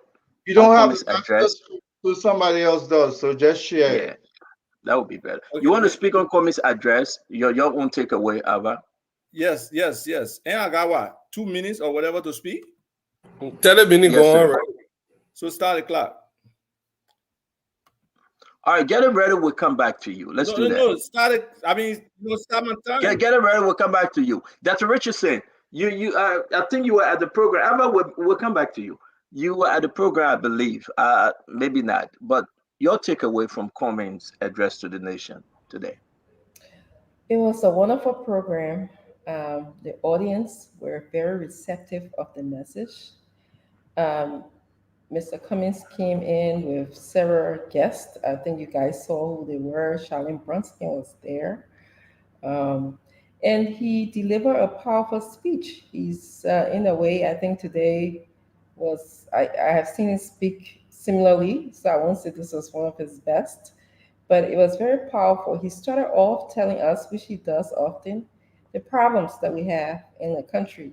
Very consistent with what the United States government said, $60 million supposed to go on to our education sector, our healthcare sector. It went in a breeze. It's not there for the Liberian people. And so he described himself as a fixer. So I think the takeaway today, a lot of Liberians were cheering when he said, I'm a fixer. I'm here to use our natural resources to fix things.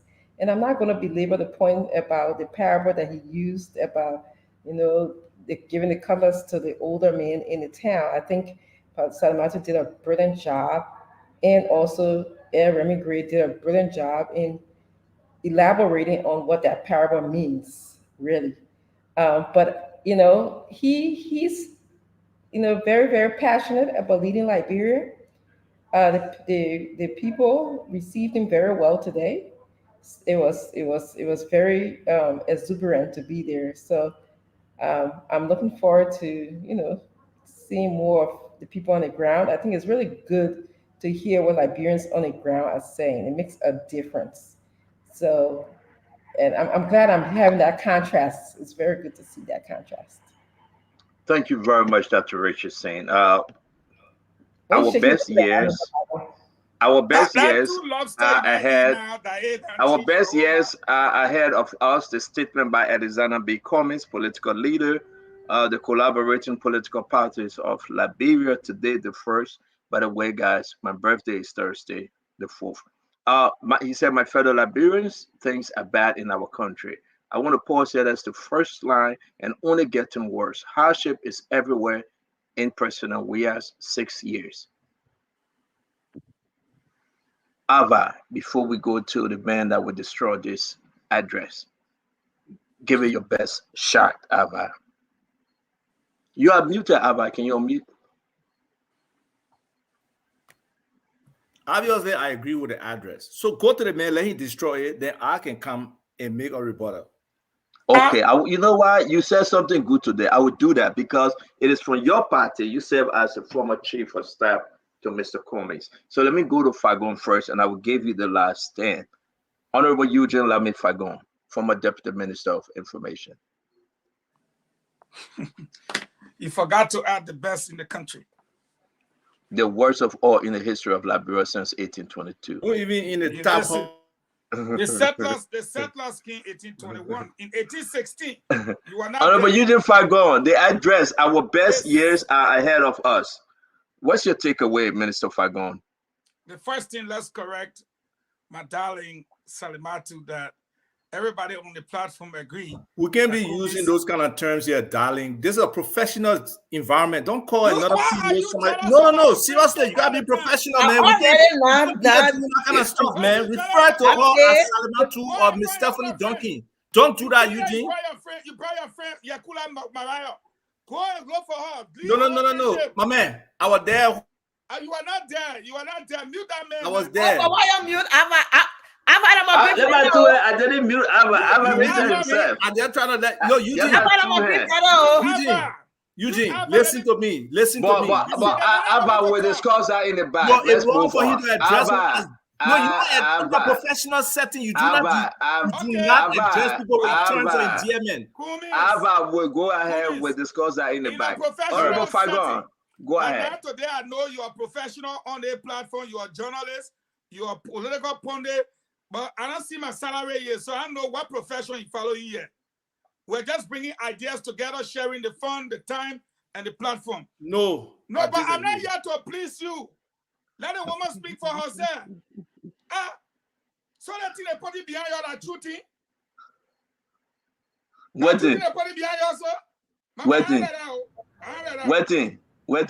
They know where they put it behind there. Somebody. We are not hearing you. On the platform, the man. Why is that? Your takeaway on the address, please. No, I think you don't ask them, man. Why you that way a friend man for? Hey, bye. I'm vexed with you, Eugene. I gave you a professional tip, and I'm vexed with you. You not giving no, but why is that way a friend man for? But Eugene, go ahead now, bye. I'm vexed with you. Go ahead. So okay, I'll go. My dear sister Salimatu said, everyone on this platform agrees that Cummings is the best. I want to say no. I've never agreed. I've never uttered those words. Those words came from Stanton Witherspoon. That's why he said, "You're that one going to kill me." He the one said, "You see, I said, Fatima laughing. I don't like your business." You got a tip? You don't have the tip, so let's move on. Yeah, because you took it down quick. They went for your ear. You took it down quick. But you see, Asa did it to entrap you and you fell there. Then Asa then went and copied it. They're waiting for you to try endorsement so that they can use it and say that you say the man is the best. You don't settle for the best. You settle for the... Now, you have no problem. Not my problem. Let me answer my question. Now, I never said so, but just to start off with Remy Gray. Please put my picture up, CEO. I'll put it in the chat room. I want to bring evidence. Because he said a party is identifying with warlord. So I don't want peace. I want problems always. That's not fair. I'll put a picture of today's address. You can see Ben Sambi, Pelete, Yasindi, they're all on their cell phone. And I'll put it in the chat room. The political, you don't want to put it, are you scared? I mean, not making put things up, but please let's close this show after The political 12. leader is giving the address. All three of them not even listening to the address. That on a cell phone, the L.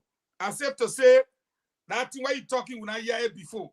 The country hard, the people suffering. Every day you come with the same story. I'm saying this to say that Iremi Gray say people are identifying with the ex-warlord. Iremi Gray. I don't know about your Cindy and the other lady, but have you seen the people that were sitting right behind Kumis? You got one for 45,000. You got the other one for the FIFA ban. The people wrote fund and all that one. Now we're gonna identification there. The National Identification Registry. Let's not play that kind of politics. Let me go to the address. Mr. Kumis' thing was to the point where he said about the cutlass. If you gave a cutlass to an old man in the village, the people there would die of hunger. Majority of the people who make gardening and farm in our setting are older people, period. And if you talk about old people like that, you insult the intelligence of the old people. It depends, CEO, on the purpose for which that one cutlass in the village is being given to the old man. Why, if the young people are fighting over the cutlass and they want to use the cutlass to kill each other, don't you think it's fair for them to give it to the old man? But let's turn it the other way around. If you give the cutlass to the old man, as you said, and you don't want it to go to the old man.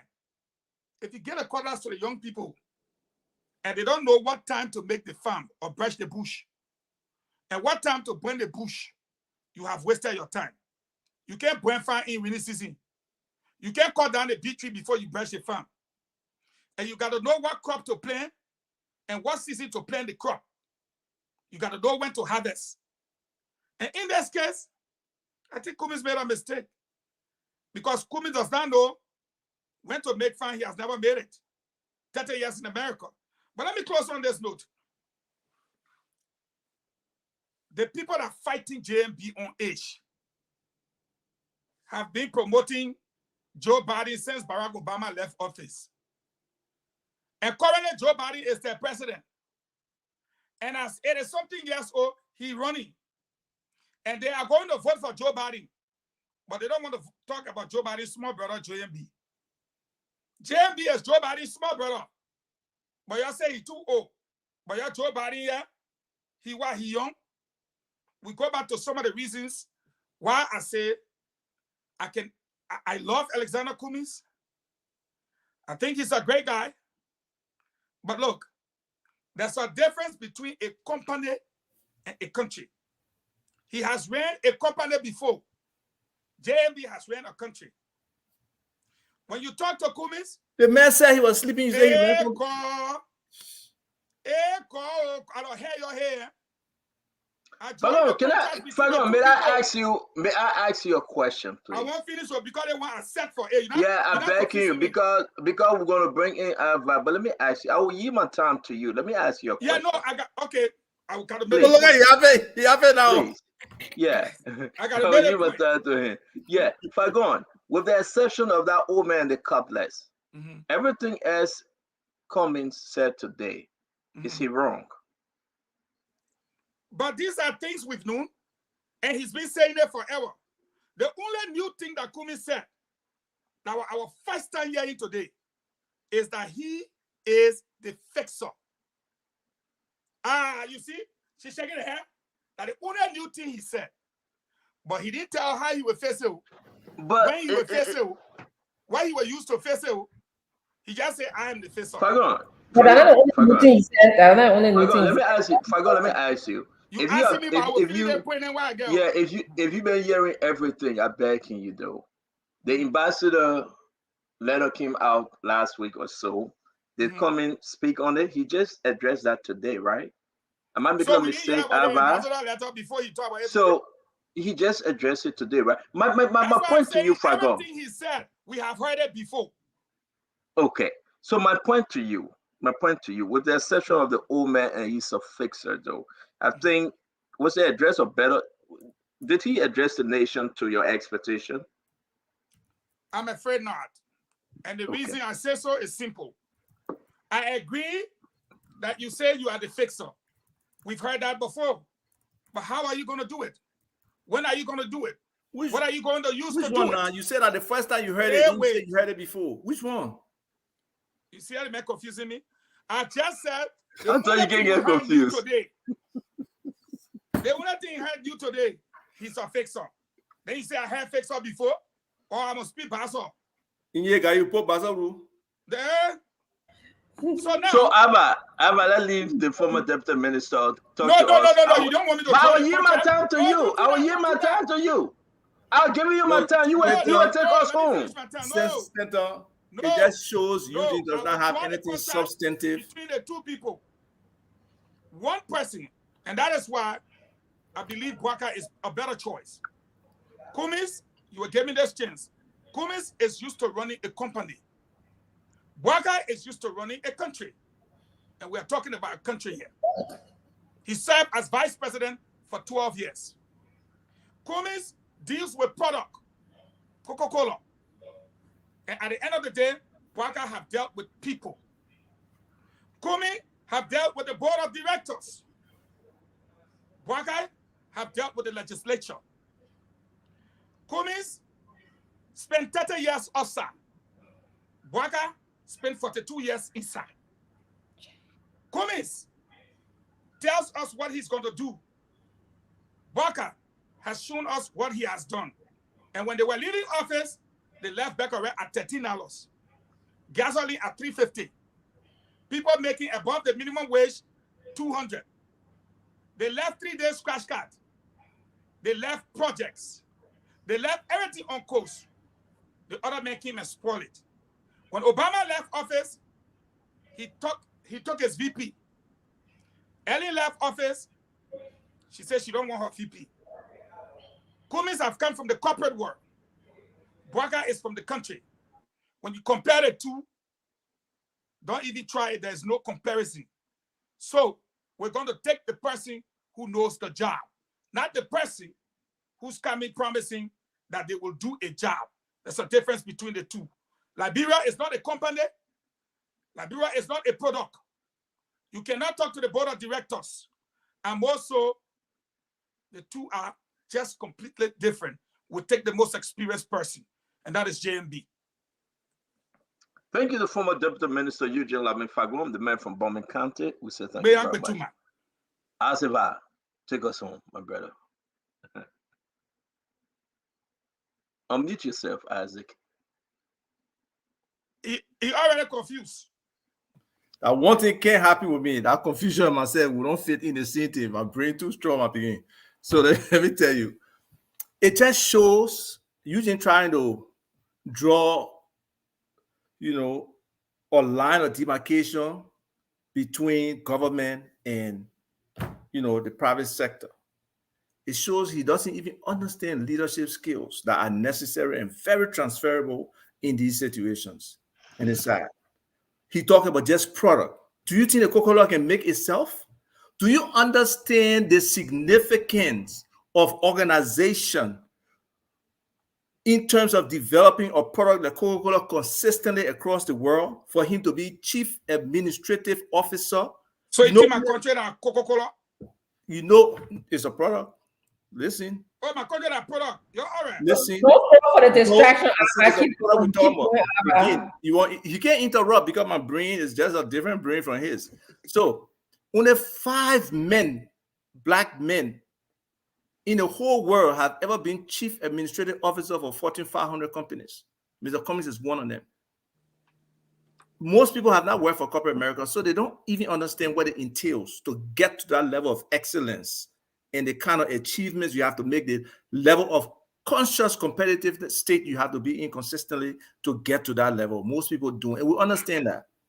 But it will eventually break down in small morsels that people can bite on, chew on, for them to understand what it means to get to that level. But to come back to what you're talking about, Fagon, Mr. Cummings delivered a passionate message today to the Liberian people, a very inclusive message where he wanted them to be a part of it. He said the issues with his government. He made recommendations on how we could go. Yes, it just showed consistency in his message. He has been saying these things over and over. And what saddened him was the fact that the white man, McCarthy, had to come say it before we take it serious. We have been issuing reports on the budget over and over. You saw me breaking down the budget today, where the guy just put numbers there. They don't make the allocations. The next year's budget, they lie in the column of outturns, where you're a former minister, you should know. They put money in your information budget that don't get the people. Why they paying the people $30, $40, $50 to that ministry?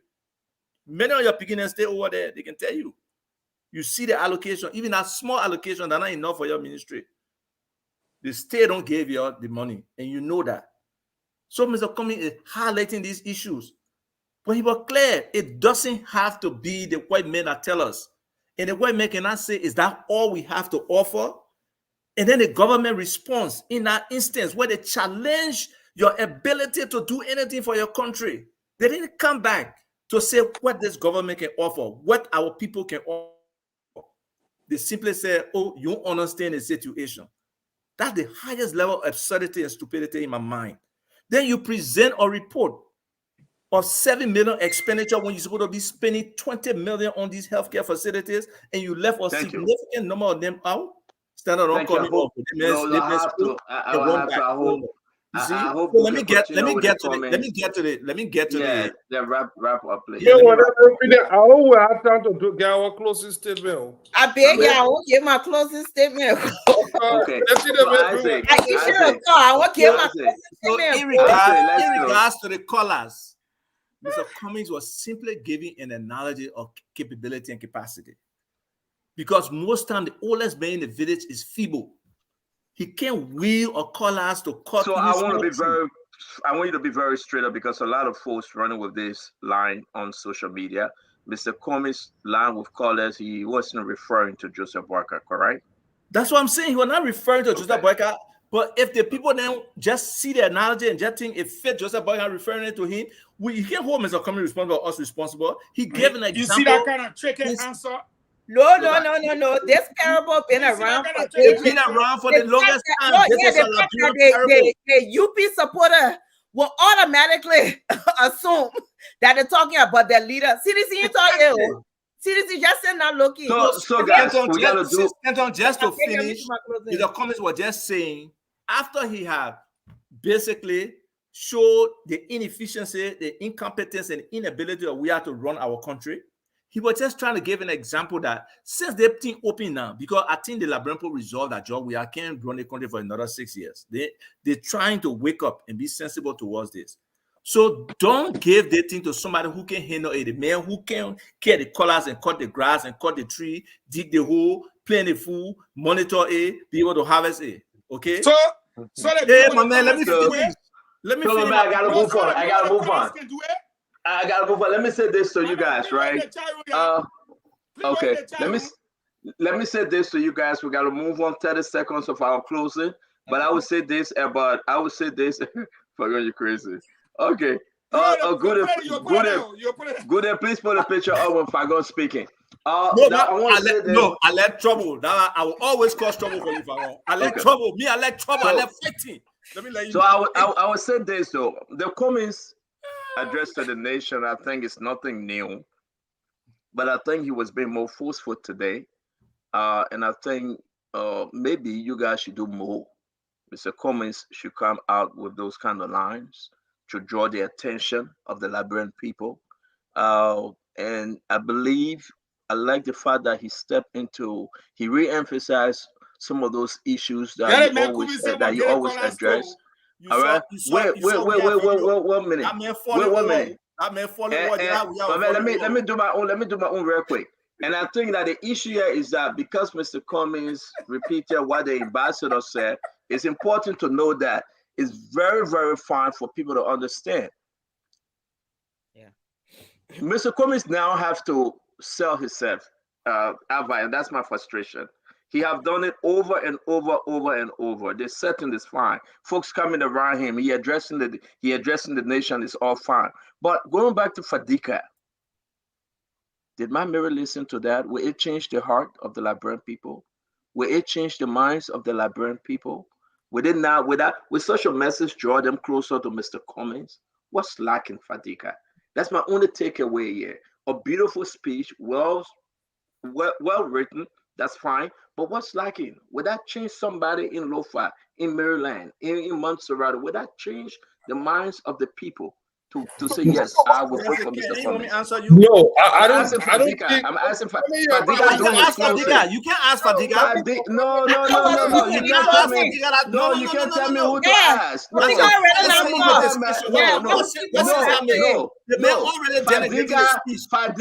Fadiga doing his closing. Fadiga doing his closing. Yeah, they hijacked the whole show. You see, I like how they show going. Yeah, no, you can't Salamatu, you say you want to do your closing, the man come to do your closing. Then you go back to the man. Let him go. But the man starting his closing. He's starting his closing. How can you do that? You asked the man question. Because I want him to start a conversation to close. Fadiga, why are they afraid? Fadiga, why are they afraid that you shouldn't close all this question? I want problem. I will respond to response. I want problems. I don't want peace. I want problems always. You see, the whole analogy, that whole is something. It misses a key component. Experience, the local strength, but it don't matter how much strength you have. Experience is one of the key components of farming. If you give a daunting tax to inexperienced people, it will not work. You need experience. It's a very crucial part of that. It plays a huge crucial role in the harvest. You get a good experienced farmer, he will bring good harvest. I'll leave it at that. But I want to close on this thing, and this is very important and very dear to my heart. The easiest thing to say right now, when I woke up in the morning, I saw three things that really drew my attention. I see one man with a broom, and he said he came to sweep Liberia. I see another man who came to rescue Liberia. In the name of Mr. Boyka, he came to rescue Liberia. And then we added another candidate who said he wanted to fix Liberia. It shows me three things. I don't see anything different in what they want to do. I see all of them pointing to one thing, that something is fundamentally wrong with our country that needs to be repaired. The easier thing for me to do right now is to say, this one is bad, this one. So what I saw this morning when I was reading all the headlines is that we are all saying the same thing from different perspectives. There ain't no much different from what we are saying. Yeah, that some people see that they got clean their hands in doing it. And I still have problem with that. But I see the sweeper, the rescuer, and now we have the fixer in the race. I have chosen to follow the rescuer. And this reason is simple. I spoke with Ambassador Boyka this morning for the first time. And I learned a little bit about him. I gathered one thing for someone that paid attention very well. He was engaged.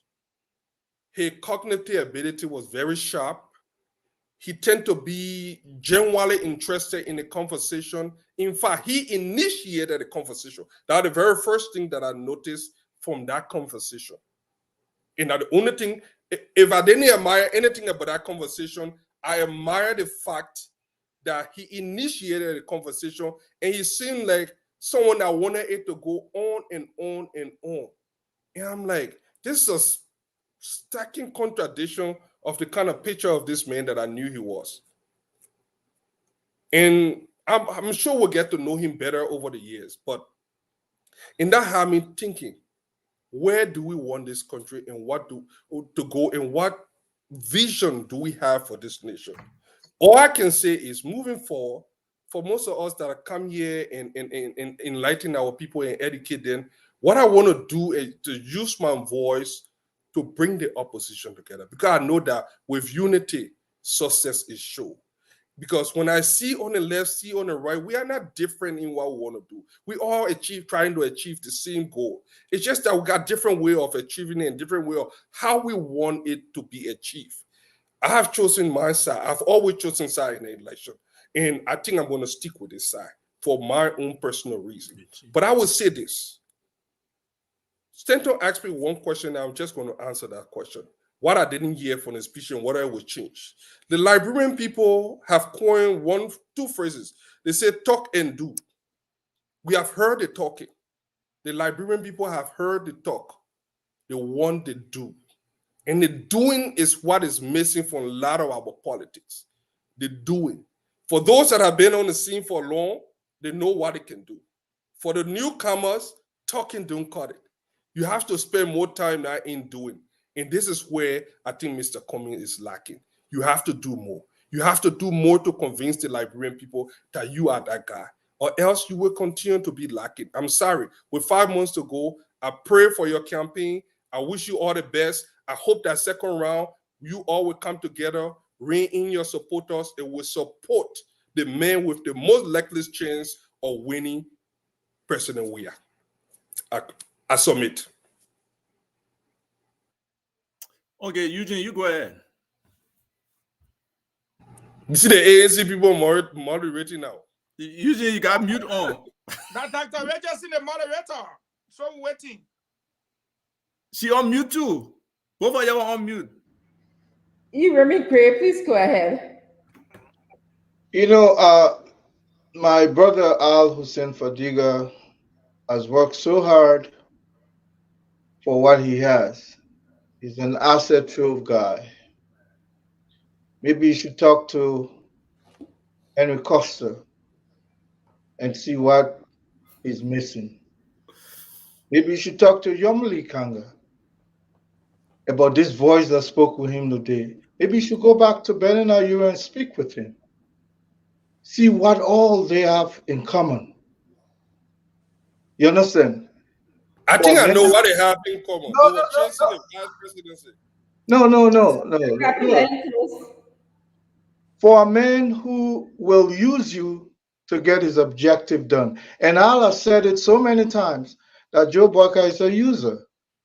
When you see Henry Costa is bitterly sitting in his corner with all the regrets, you should go back to Yumbley and ask her, or a lady who was there, lost her political party, something she was there from the get-go to nurture. She waived all of that because she wanted to be by an individual who appeared so promising with the body language that she was going to get, you understand, what she was asking for. And then you have Ben and Ayuri. All of these people have one thing in common. They all have been used and dashed aside. And that is something anybody should be able to look forward to. And that is that one reason why Madam Selif could not turn over to her running mate, to her vice president for 12 years, to a friend for more than 40 years, because she realized what all of these other people realized. And I'll be here. Duncan stay on the field for a while. Mr. Fadiga will come back to me one day and say, they may use me. And I submit. The thing is, I'm doing this for Liberia. I got no personal interest. We closing. So, Isaac Fatima, you want to go ahead? Oh man, I was watching one of the video just now where the country is not okay. I usually can play like kind of video, but I'm not talking about it. So, I'm excited that Fadiga is talking about bringing the opposition together. I hope Eugene can start to think that way. Look, let's be honest here. We have decided that President Weah is not the choice. I mean, all of us here on this panel, there are 2 people here supporting Boycott. I believe there are 3 people supporting Mr. Cummings. But within that decision, one of us saying our man should be the man. So there has to be competition, and we got to embrace the competition. There will be comments. We can't be sensitive. Today, I did a post. I told all my ANC people then, I said, all the ANC social media fighters, we needed negativity. We don't need a vitriol. We don't need the anger. Okay, let's focus on the issues. Let's discuss the issues to make this thing happen and let the better person win. There is no way you're forced to convince somebody and beat them down to convince them that your position is right, especially in the public space in social media. Sometimes you go in people's inboxes, there's so many people are not change their minds about Mr. Cummings by just going in the inbox when it's make a comment and educate them. If more people do that, we'll be in a more healthy environment in terms of this whole opposition thing. So really, people can say whatever. There is nothing personal here. We just got to look at the facts or sometimes the perceptions, but we can agree to disagree sometimes that you can't necessarily convince somebody on an issue. But we have to approach this because this is nation building. There's no one party that got all the capacity, all the talent, all the personnel to run this country. That's why CDC is suffering today. They're suffering today because of trying to just satisfy only people in the party and the greed that they have come to the table with. That's why they're suffering. There are many qualified Liberians all over the country that you can seek their advice. Some of them will give it to you free. They don't want anything. But to feel that you know when you don't know and you're not competent enough to do the task, you're destabilizing the government, the country, not just that position you're in. So thank you, Fadiga, for that wide-looking perspective. And I just hope more people can follow you. I know you had a passionate statement the other day because, somebody had angered you with all, and talking. But most of the people who speak on social media, they're not speaking for Mr. Cummings. They don't demonstrate the qualities and the temperament and the tolerance that Mr. Cummings has. They need to try to absorb some of those qualities for us to be able to really get the message out, And people are saying, oh, Mr. Cummings' message is not going on. No. Not because you don't hear something not happening. We are engaging communities and radio stations. We are engaging the people in the tribal languages. We are engaging the people in colloquial translations of Mr. Cummings' speeches, even of this American ambassador statement that he made. Okay? So, not because some people don't see it, so they think, oh, Mr. Cummings. No, I totally disagree because work is being done. It's just that all that work has not bubbled to the surface for everybody to see. So with regards to farming, beyond the physicality of it, in terms of the young men having the strength, the ideas and the innovation around farming, we are still in the dark ages in Liberia when it comes to farming. So the farming methodology we have used have not produced the level of food to provide security for us. So yes, people may have been farming for 175 years, 180 years, 200 years in Liberia, but we are not close to the level of productivity that we're supposed to be for farming, whether it's from the land, whether it's from the limitation of seasonal farming that we have in our country, which can be changed with simple technology, which is when during the dry season, we don't even farm because we have not developed the ability to harness water and extract it from the rivers and from under the ground to be in the soil for us to grow food during dry season. So farming in Liberia today, unfortunately, is behind times, totally behind times. They bring the people sometimes for training and they don't supplement that training with the resources the people need to farm. Mr. Cummings is bringing a different perspective to agriculture in Liberia. Trust me, we can get to full security in 3 to 5 years in Liberia under Mr. Cummings' administration with a focus on agriculture, with a focus on, jobs creation, and a focus on technology in agriculture because there's a lot of technology necessary for agriculture for us to move it forward. And a similar mechanization approach because we still need labor, but we do need some automation and some machines to move the process forward. So I just want to say, let's work together as opposition. I think there's a general consensus that Mr. Wiatan has passed. And hopefully the vitriol, the negativity, even my man Costa used to be telling me it was not necessary to say, oh, the other people cursing me. Yeah, people will curse. But you as somebody who's a public figure, you are held at a higher level. People can curse me, they can curse my mind, everything. I'm responding because in my mind, you think you qualify to curse my mind? No. Somebody will ask me, they ask me, rule. No, I don't rule, but I was picking myself before. I was in the street myself before. Not too many people can put coarse words together intellectually like I can do. They can't do it. But is there a necessity to do it? No, there's not. Because the issues are more important today where we are as a country. It's very critical. So, folks, the people in UP, the people in LP, the people in ANC, we can coexist in this ecosystem and we can compete for who the people will choose. It's even possible that Mr. Cummings and Mr. Boyka can be the two that can go to the second round. Don't mind all that noise this sedition is making. Many of them will not vote for we are. Many of them are angry and upset, but they have to pretend because of the potential impact or repercussions if they don't play the role. Many people in government will not vote for this government. That harmonization was not a joke. A lot of people suffer from it. And how many people really in government? 85,000 people when we have nearly 2.9 million voters if this stuff goes right. So let's think on the future of our country. Let's try to see how we can press on this government or the National Elections Commission on these numbers, especially to get legit numbers for the census so we can really understand how our demographics are. Let's work together because if we don't follow the chain of custody in this biometric registration to whatever they would do in terms of bringing those ballots and everything here, the people were taking machines to different places to register people. They would take those same ballot boxes to those places for people to vote. 10 seconds, Mr. Tukba. Yes, so we have to be vigilant. We not talk for 20 minutes now. 2 minutes. Fago will remind me. Y'all know I can talk. Y'all know I can talk. Yes, let's go to Fagons before you start reminding me. I beg you, Mr. Fagon. The man talk for 22 minutes. You remind me. So long you flowing for Kumis. If I start talking for Kumis now, until tomorrow the show will not close. So you're trying to say I will not close the show? You will not. So long I talk good thing about Kumis will be under tomorrow. Anyway, accuse me. Why was it? Fago, I'm not talking about Cummings. I'm talking for all of us. I'm not talking about Cummings. Yes. The men are talking about all business ecosystem. Everybody get a knee now. We got fixed. So but you see, I want to say that I told Samuel Jackson in a conversation, and I can say this.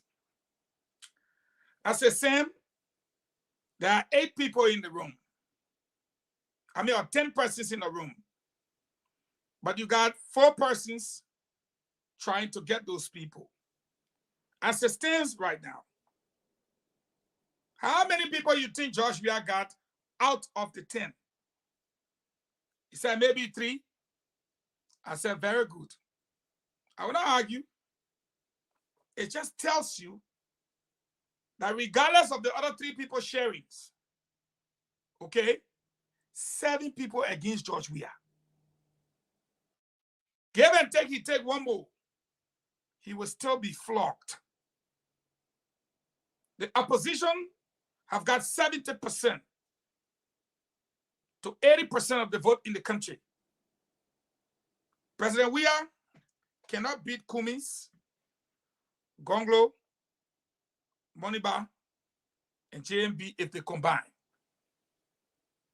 That is a fact, not a fiction.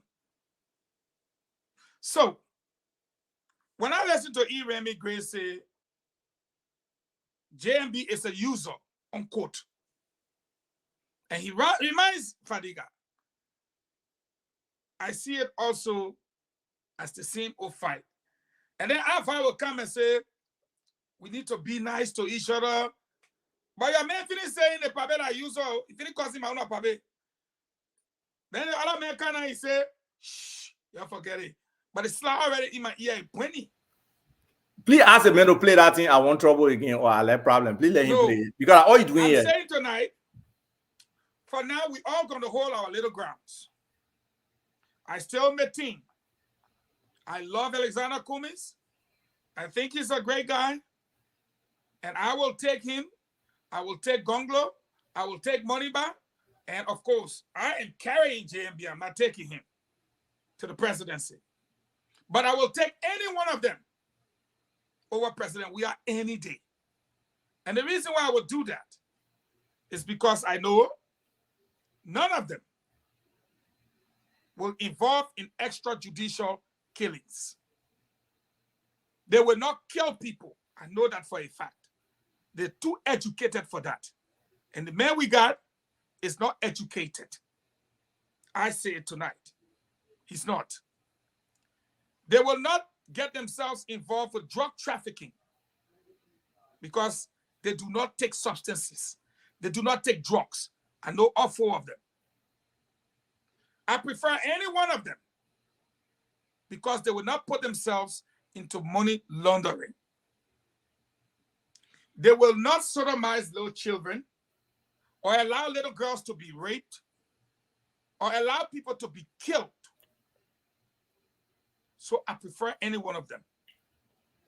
But again, if I have to make a choice, I'll make a choice on the man that was one step away from the presidency.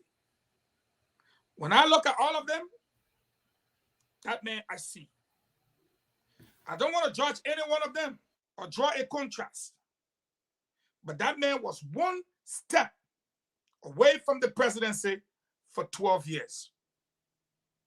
12 unbroken years, uninterrupted years.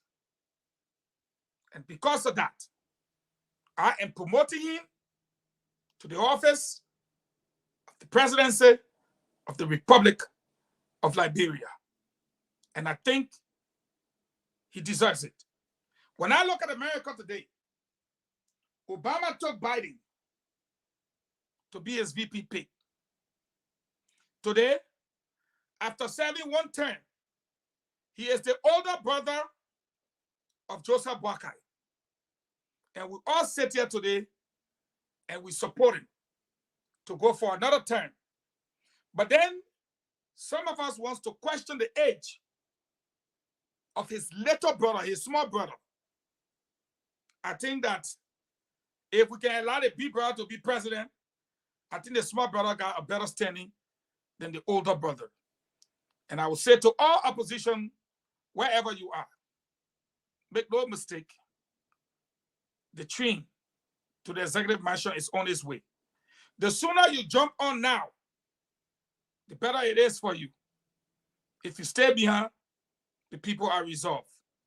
It's Joseph Nimba Boakai, and he's going to be promoted to the office of the presidency of the Republic of Liberia. I respectfully submit. Why? Because I don't want problem. I want peace. Always. So, guys, always good to see you guys. I thank all of you for being on the show. I'm just gonna close briefly. Where the house you in? No human being there. What kind of echo coming from there? That other business, that my own business. Thank you.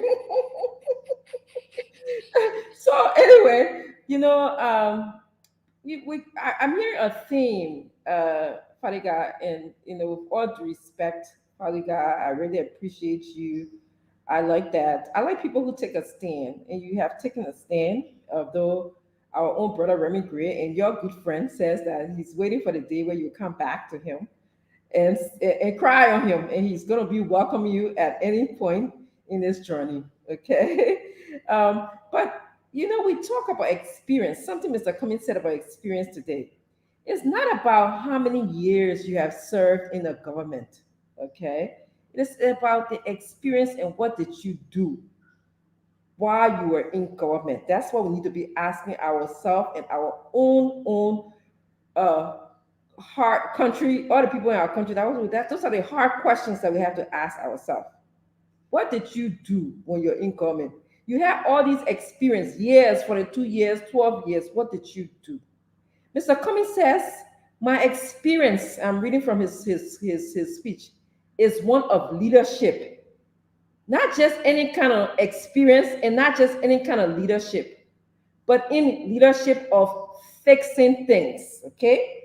Fixing things. Hear me well and hear me good. Fadika, you said you heard about the sweeper, you heard about, the rescuer, you heard about the fixer, and this is what he is saying to you. It takes a good leadership experience to be able to rescue anything or to sweep anything or to fix anything. And that's what Mr. Cummings is telling you. I have the experience in fixing things. He said, my experience is in fixing 6 systems so things work better for all to enjoy.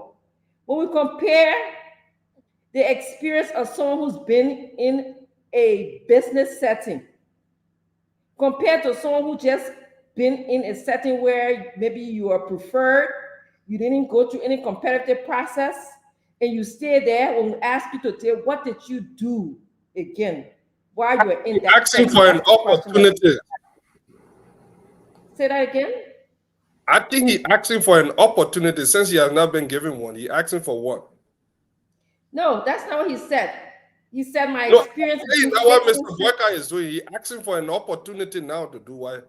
Do you want an opportunity now to fix things? To rescue the country or fix it, But you have to have the know-how to rescue something. Don't you? With the length of time in government, don't you think you have that experience knowing all the different length of time government for the car, you and myself know people can be in length of time in certain things. And government is very tricky. You have to know, especially like. And then on top of that, especially in the system that we have in this country, when you come on this ground and see the system that you have in our country here, you can be length of time, even in the United States, you can spend length of time in something, because I've seen it in the United States, I've seen it on this ground. You think stranger can fix that problem? Or someone that is... Well, I don't know who you are calling stranger, because all Liberians are considered Liberians.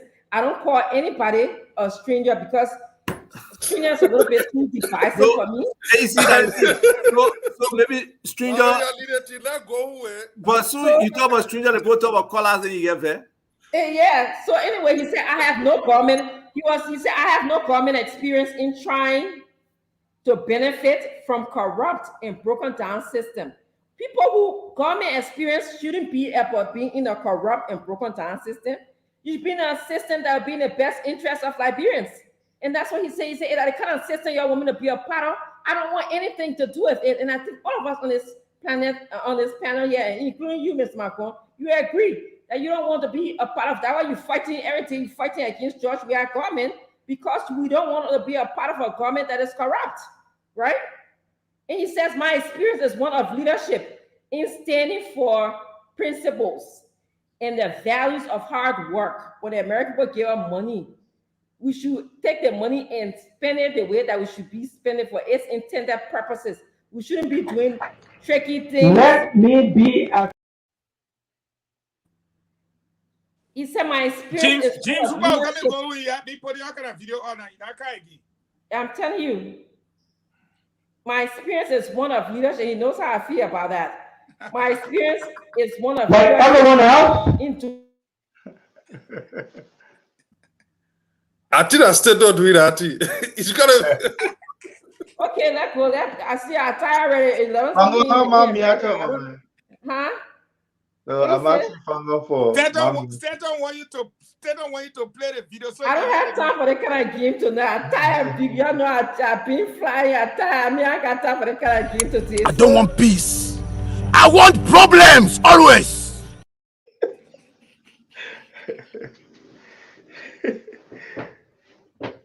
Bastento. Oh man, come on, man. You let it go, man. We had Dr. Francine. She's tired. She's been flying, and we've had you guys tonight. We'd like to say thank you for joining us. We had with us the Honorable Isaac Vad Tukpa Jr., Honorable Al Hussein Fadiga, retired Colonel Ed Remy Gray, and of course we got Good Day and Diamond that's going to take us soon. I want to thank all of you for joining us. We see you guys tomorrow. Have a pleasant good evening. For going to people say you'll be bodyguard or GMBU. Oh God. All right, folks. This is how we love to go home.